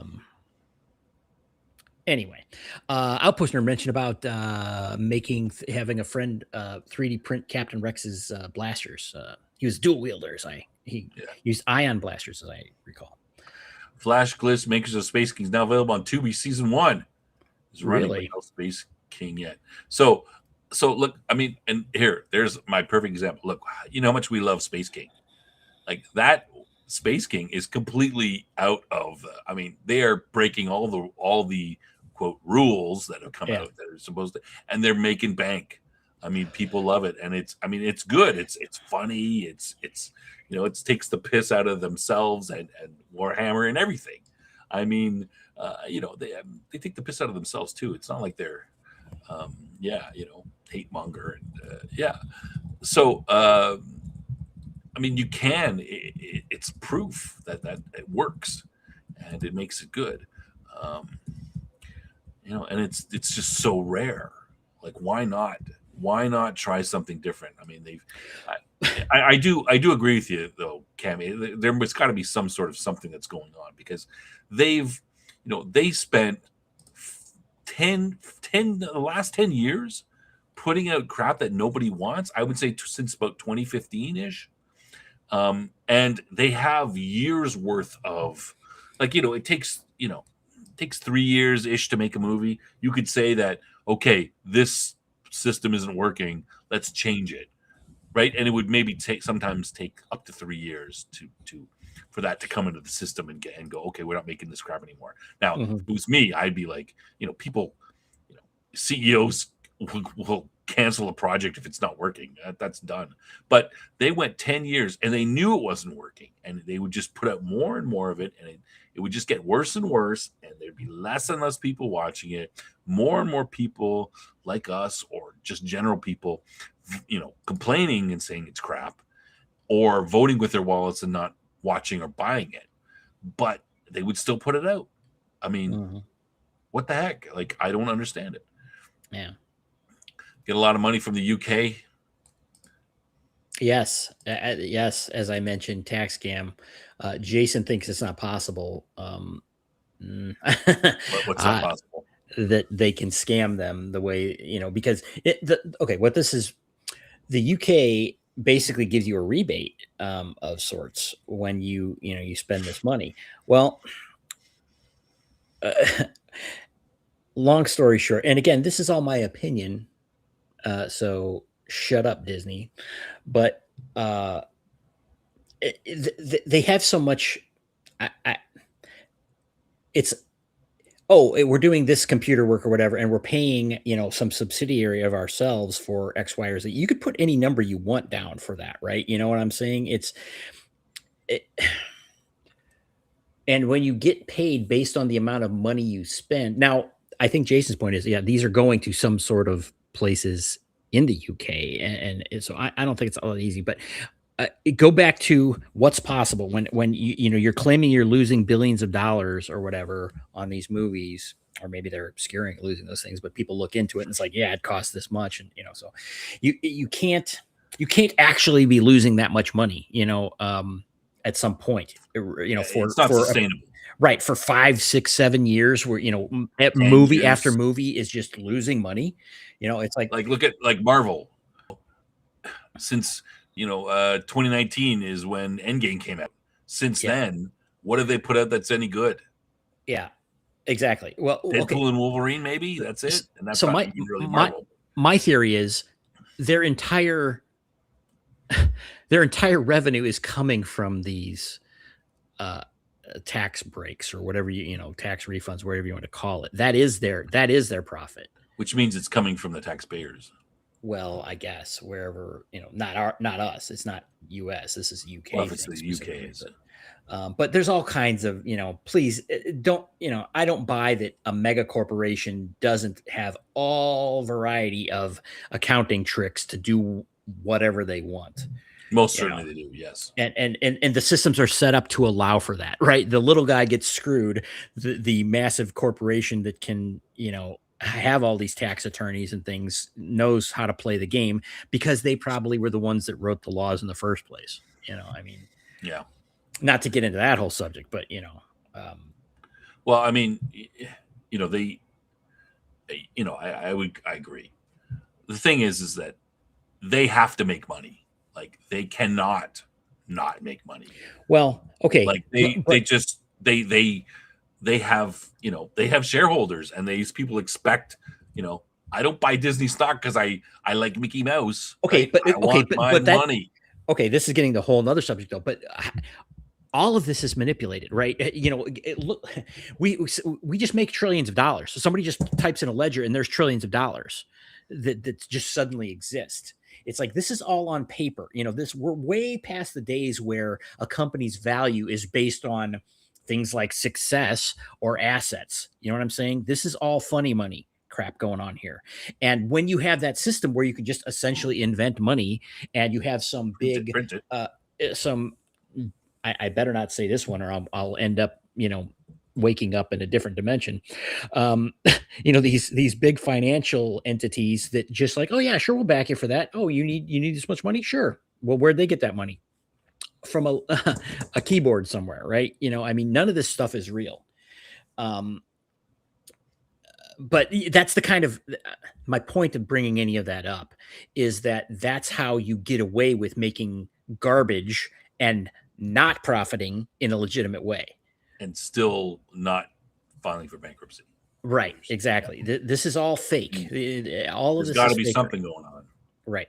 And what do How they can you care? go 10 years with how can you go 10 years with making, increasingly crappy stuff that makes less and less money each time? Right. And somehow, survive. their stock is still going and they're still, these big wigs are still getting rich. It's like if you blur your eyes enough and you don't don't actually look at what's there. Oh yeah, look, it's all going great. It's like, but anyway, I'm hoping that kind of thing ends. And again, I'm not an accountant. I can't describe why. I'm just saying that I'm looking at this. It's like there's something not right here, right? Yeah, it's got to be right. Like, yeah. I mean, remember, you could go back into, the 60s, 70s, 80s, 90s. I mean, if you made them, if you put out, like, you could put out one crappy, if you were a studio, you could put out one, maybe two crappy movies. But if if you put out, that many and they didn't, make back the money that you put into them, I mean, people were fired. I mean, the studio is like, holy crap, the next one we make better be really good and we better make money or we're doomed. We're Right. going down. But doesn't seem to be that way anyway. I mean, in my view, since Disney bought Star Wars, they haven't really put out a good product except for it's also likely that Rogue One. I mean, it's also likely they haven't. Movie. It wasn't great. It was good. I really enjoyed it. I liked because it. again, I it's that enjoyed it, but it's that era that I really love. So it was really custom suited for me. But it's doubtful that when you consider opportunity costs and all this, that they haven't made their money back from that purchase. from the buying that, Yeah. I mean, I agree. Like, and that's a great, that is, I mean, we've talked about this before. I mean, that just I'm flabbergasted. Like, how could you take Star Wars and lose money? Mhm. You could, I mean, I could pick 10 people off the street who know something about Star Wars. They would make better movies than the present, the last 3 Star Wars movies. Like, it's just, how could you make that and think, how could you greenlight any of that stuff thinking, yeah, this is good, this will make money? Like, Right. Yeah, they literally had a money making machine and they tore it apart. Yeah, like I mean, it's the goose that laid the golden egg, and you shot it in the head. Oh, what should we do with this goose? You know what? The best thing to do, I think, that would make it, make it lay more eggs. Let's shoot it, poison it or something. Like, what the hell? Oh, Kenny's getting fired tomorrow. Dude said so. Oh, I will. Yeah, I don't know. I don't know. Did Doomcock really say so? Doomcock does have, sometimes he's good. But are you just joking? Warner Brothers. It's just, Kathleen Kenny's been getting fired so many times. Yeah. Oh, well, yeah. Warner Brothers is playing games with the Lord of the Rings for sure. Oh, that can't be true. Those movies, those are actually good movies. It's when he files bankruptcy on loans they pay. Yeah, it's all kinds of chicanery going on. Yeah, well, Weatherman mentions about Godzilla -1. Yeah, exactly. One of the, in my opinion, maybe the best movie of any genre. Top 10 for sure. Maybe more like top 3 in the last 20 years. I think it's the best from that genre. I enjoyed it. And I don't like that genre because it's all like, to me, it's all like foolish. You know what? But I think love that movie. I think it breaks the genre thing. If you don't like that genre, it's just a great movie overall. Yeah. I mean, and again, the it's a real movie. Dirt cheap. It's not a bunch of people running around pointing, Godzilla, we must flee. Well, but here's the thing: they also had that in there. They had those classic things in there, but it's got morals, it's got ethics, and it's got character development, and it's a great movie. Oh, I know we're jumping around here, and we're probably it's already jumping around. Yeah, we're gonna end off. I was gonna ask you, did you see? I saw today. I was watching Nerdrotic's summary. He had a bunch of these guys were on. They talked about Avengers Doomsday. I did not see that. No? Okay. So they were basically saying it is a cluster F of a movie. Sure it is. I'm sure it is. And they were speculating about things. And I mean, I say that I was talking to, I think I misunderstood something Jason said. But to me, I think that Doomsday is the last chance that the MCU has for me, right? If it's good, then maybe I'll see it. But I'm really on the fence here. Like, I'm just like, there's been so much crap put out since then. I'm just like, I'm not even sure if I want to, but I'm kind of like, oh, maybe. But the way that they're talking about it, it just seems like it's going to be a big mess. They don't know what they're doing. They've, these rumors are flying that they're gonna kill everybody off and restart, which actually I think would be probably a good idea, right? Like, kill every character in the MCU and just reboot the whole thing. I mean, I think that's an admission of failure, but it might be the only thing that they can do. Superhero movies are done. So I don't agree. I think that good movies are good, whether they're superhero or not. Now the question is, can they make a good superhero movie anymore? Maybe not. I think the MCU is stale as hell, and it should be done. Yeah, how about set it on the shelf for a few years? Fantastic Four was the perfect opportunity to reset things and go a different way. Failed. But again, they're it failed. Yes, Fantastic Four failed. I think Fantastic Four should have been a TV series.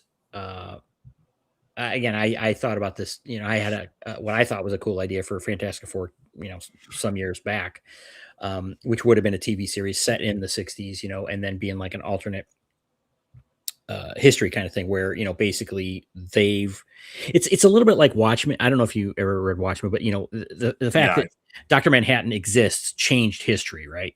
And so that kind of thing, but in a different way. But it would have been a cool retro thing that a lot of people would have enjoyed, and fans of the comic would have enjoyed it, but then other people would have got online, on board with it, because it would have been one of those things, and they really could have built it well. There's so much material in Fantastic Four where they could do all these cool things.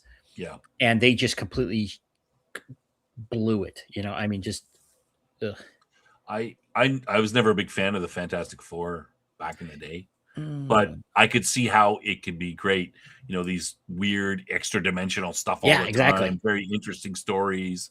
I mean, the characters are generally good. You've got some great storylines with the Skrulls later on, which is why I was like, when they when Captain Marvel had brought the Skrulls in and they just, the Skrulls are nice guys. I'm like, what the frick is going on? Incredibles is the best Fantastic Four movie ever made. Yeah, exactly. I mean, totally totally agree. And I'm going to say it's the best superhero movie ever made. Yeah. I mean, you could just simply go, hey, like, if I'm making a Fantastic Four movie, just copy The Incredibles. I mean, yeah. Like, I mean, that's the thing that's so maddening as a comic book fan is there are so many awesome storylines available, and you know this from watching some of the animated stuff, right? Where they try to adapt some good, some not. So many great comic book stories out there, pushing 100 years worth of them, and they're not able to simply convert that. It's like, how hard could that be, you morons? I mean, just it's a slam dunk, and they can't do it because they're a bunch of arrogant dickheads. So I have a kind of a theory about that, and I'm going to talk about it. I'm going to put out a this week sometime. I'm going to work on it. Hopefully, I'm going to put out a Dune Part 3. I'm concerned about the next Dune movie, and we'll get into it. But I think part of the problem is that most of these, I mean, all these directors, they fancy themselves as writers, and they're not. Some of them are not. They are not very good at it. But instead of going, hey, this is a great property that everyone likes, and this writer was a genius who wrote this, I could do better than him. He sucks. Frank Herbert, who the frick is he? What does he know? I can write a better Dune story than him. Let me do my and not. I'm picking on it a little bit. Villeneuve is really close to what Herbert has done, but he's made some changes which I think are bad, and I'll detail that in a video or something discussion. But I think that's what they generally think that way. Like that's these guys like Rian Johnson and The Last Jedi and J.J. Abrams. I mean, no, I can write a better story than. Why should I copy these good writers? Well, see, this is the issue with movies versus television shows. Movies, the director is the king of everything, right? And whereas he can do whatever he wants. The script is this, he can do whatever the hell he wants with it. Whereas with TV shows, it's generally the writer. Writers are the showrunners essentially. Yeah. Now, J.J. Abrams was a TV guy, and so he sucks across the board. So when you don't have a good writer, for a TV show, it's not going to help that. But if you do have good writers, then you have a lot more ability to make. Bottom line, a well-made TV show is always going to be better than a well-made movie if you're looking at certain kinds of stories, because there's only so much you can do in a couple hours of a movie, right? I mean, it's too hard to do. And but you can be tighter though. Sometimes, forcing you to be tighter is good. Yeah, you can. And like you can do novels and things, but comics are an ongoing story. As Destiny Shadow pointed out, that there are it's a comic book is ready made to be turned into a TV show because of their episodic nature. And someone up here who was at Q2 mentioned My Hero Academia series and movies is great content. Yeah. The thing is though, sorry, just I take what you say about comic books, but the MCU kind of attempted to do that with movies in that they, the movies all fit together. And so it was somewhat episodic. It was a weird hybrid, but they kind of tried to bridge that gap, which is why that initially was so interesting, because they're doing this. And it is, but it's more like they were doing. No one's ever done it. It was more like they were doing the big event crossover things more often than not. I mean, they started out with some of the individual ones, which was good. That was where they were strongest, is when they were knitting together the individual things. And when they came, I mean, I'm sure the first Avengers is a lot of people's favorite, and through Endgame. So there were, the 5 real big crossovers that most people probably really rate highly. Yeah, no, that's a good point. So I just, it's just insane to me that, some, weenie director can come along and just say, I mean, all these writers, this guy, he's famous and he wrote these, he knows everything about. I'm gonna change it. Now there are examples of that. If you've read the book, I've read the start. There's a book about the making of Star Wars and a book about the making of Empire. Both are excellent reads. And the one about the making of Empire talks about what the director, was it Reitman? No. You're talking about Empire? Yeah, director of Empire. Irving Kirshner. How he did the movie. And he changed a lot of the dialogue. They'd shoot during the day, and then at night he would go into his office or whatever it is, wherever he had from 8 o'clock until 10 o'clock every night. He would rewrite the dialogue for the next day's shoot. And some of the most iconic lines and the great lines in that movie are from him making changes.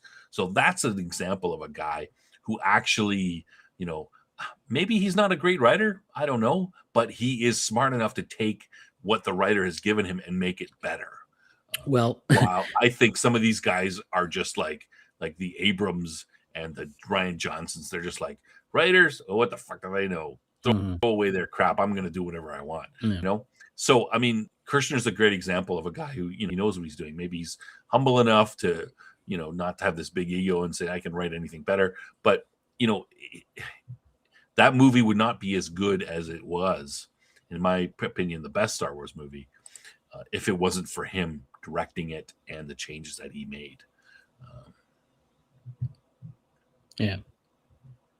But all right, not everybody's like that, I guess, right? All right. Okay, we got a little away from everything at the end there, but that's good. We need to, you need to hash out these issues. Yeah. Yes, we still have our loyal viewers watching and listening to us ramble on about these topics we all love. All right. So thanks, everybody. Yeah, thanks for coming by. Okay, so let's end it off. This Wednesday, Cam, is there something going on? Yes, we're returning to our Babylon 5 rewatch at 11 p.m. Eastern on Wednesday. And episodes, well, there's a big announcement coming up. There is? Well, what's going on? Isn't there? Yes. Through the diligent work of many, including Madman, if not exclusively Madman, I'm not sure. In any case, apparently we have been graced with what will be quite an interesting interview by someone from Babylon 5, associated with the show strongly, someone you would recognize and understand their importance. So that will be announced, I guess, on Wednesday, who that special... We should just announce it now. Really? You're going to announce it in the middle of the night on a show where that has 30 people that watch? 8 viewers. Let's just announce it now, and then maybe more people will be like, "Hey, those guys are crazy." Maybe they announce all kinds of stuff. What do you think? Is Madman going to blow a gasket if you do it now? Is he still in the thing? I don't know. Madman, are you here? Sound off. Maybe he's not there, so we could just announce it anyway. So just announce it. Oh, Snuggy's guessing. I am not part of that decision tree, so well, we kind of got together, and it's not really a decision tree. Just said, "Oh, we should pick a date." Okay, how about this date? Is it been all confirmed? It's like a month. It's like a month since till the interview. So let's just. Is it the key grip? Yes, it's John. There's Madman. Madman is saying no. No, he doesn't want to do it. Yeah, I know. I can't. That would be. I'm so tempted though. I've been holding the secret. I know.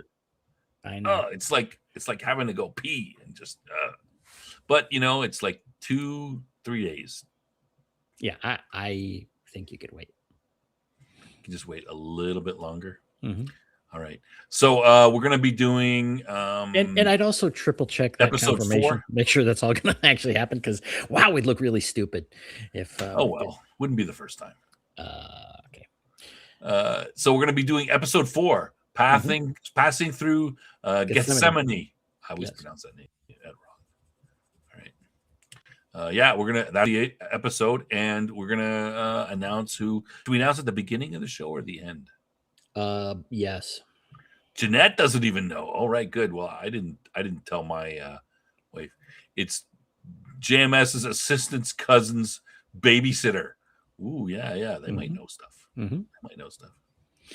I think Snuggie Jr. We look like real dicks if we pump this up, and then it was like, yes, it was the assistant costume, the guy who got runner the copy for season 1, and then he got fired. Like that would be pretty bad, right? Yeah. I'm gonna say it's a little bigger than that. Sure. Yeah. If you want to, Weatherman, I'm sorry, we're wasting. Yes. We need to wrap up. Okay, Weatherman. Yes. Thank you for coming to both shows tonight. I hope you were entertained. Yes. My ego is definitely smaller after this show. It's gonna just wait till the end of 2026. Yeah, thanks to PB and Cam, keeping me humble. I'm going on offense this year, everybody. Oh, geez, great. Yeah. Awesome. All right, New Year's resolution. Okay. All right. Okay. Let's cut to it. That's it. That's it for the show. Thanks, I don't think I didn't forget anything, right? Absolutely not. Yeah, I didn't forget anything. Wait. Oh, I did forget something. What did I forget? Oh, jokes. Cam, these are sort of general jokes. Yeah. It's supposed to be about movies, but I noticed Jeff's never here to being hit by these so-called jokes. Yeah, he's there. He shows up at the end of the show. Okay, 3 jokes, no more. I have 4. Nope. I have 4. I'm turning this off after 3. No, we're gonna do 4. Okay, you could do 4. I will not be participating. All right. Well, maybe. Okay, this is. All right, I'll try the worst ones first. The past, the present, and the future walked into a bar. It was tense. Okay, that's decent. It's not a joke. Yeah, that's true. Did you know that the first French fries weren't actually cooked in France? Americans probably didn't know this. You know where they were cooked? No, I didn't know that. They were cooked in Greece. Also, okay. Greece, get it? Yeah, Greece. yeah. Country. Okay. I'll cut a deal with you here. If this third one is passable, then I'll allow the 4th. Well, I'm going to do the 4th one anyway. These ones I'm just saying without me. Okay. How do you organize a party on Mars? I don't know. How do you organize a party on Mars? You plan it. Okay. Also passable. All right. Last one. This is a Star Wars. I don't know if you like this one. Why didn't Han Solo enjoy his steak dinner? I don't know. Why didn't Han Solo enjoy a steak dinner? It was chewy. Okay. That might be the strongest outing for your jokes. Again, they're not great. Did I actually laugh? No. But are they C+? Yeah. Oh, no. Well, then I lose. Cam liked the jokes. So I'm not supposed to like the jokes. It's supposed to be so bad. I lose because I showed up for this show. Yes. All right. Thanks. Appreciate that. All right. Thanks, everybody, for the coming to watch these horrible shows that Cam barely can stomach to participate. But we appreciate you coming by, and hopefully we'll see you on Wednesday. Big announcement. I think we'll probably make it at the beginning because I think people will just be vibrating during the thing, just going, "Oh, what is it going to be?" Okay, maybe we should make it early. Bring everybody in, make it early, and then also what we don't want to do though is discuss that. We want to announce it and then discuss the show, right? Yes, of course. Okay. Yes. All the guests need to understand that. Yes. Well, they can talk in the chat, whatever. Yeah, sure. All right. Thanks, everybody. I will jump into the Discord for a little bit. Just maybe you guys can tell me that I'm good and people like me, and I can survive from the attacks of Cam and others. But yeah. Oh yeah. Don't forget Madman Cafe, 8 p.m. on Monday. I might be jumping into that one myself if he lets me. Cam brings the show down. Oh, how dare you, Snuggie? Yeah, Snuggie's on my side. I like Snuggie. All right. Good night, everyone. We will see you next week for more my ego being destroyed and Cam bringing the show down. All right. Good night, everybody. Good night.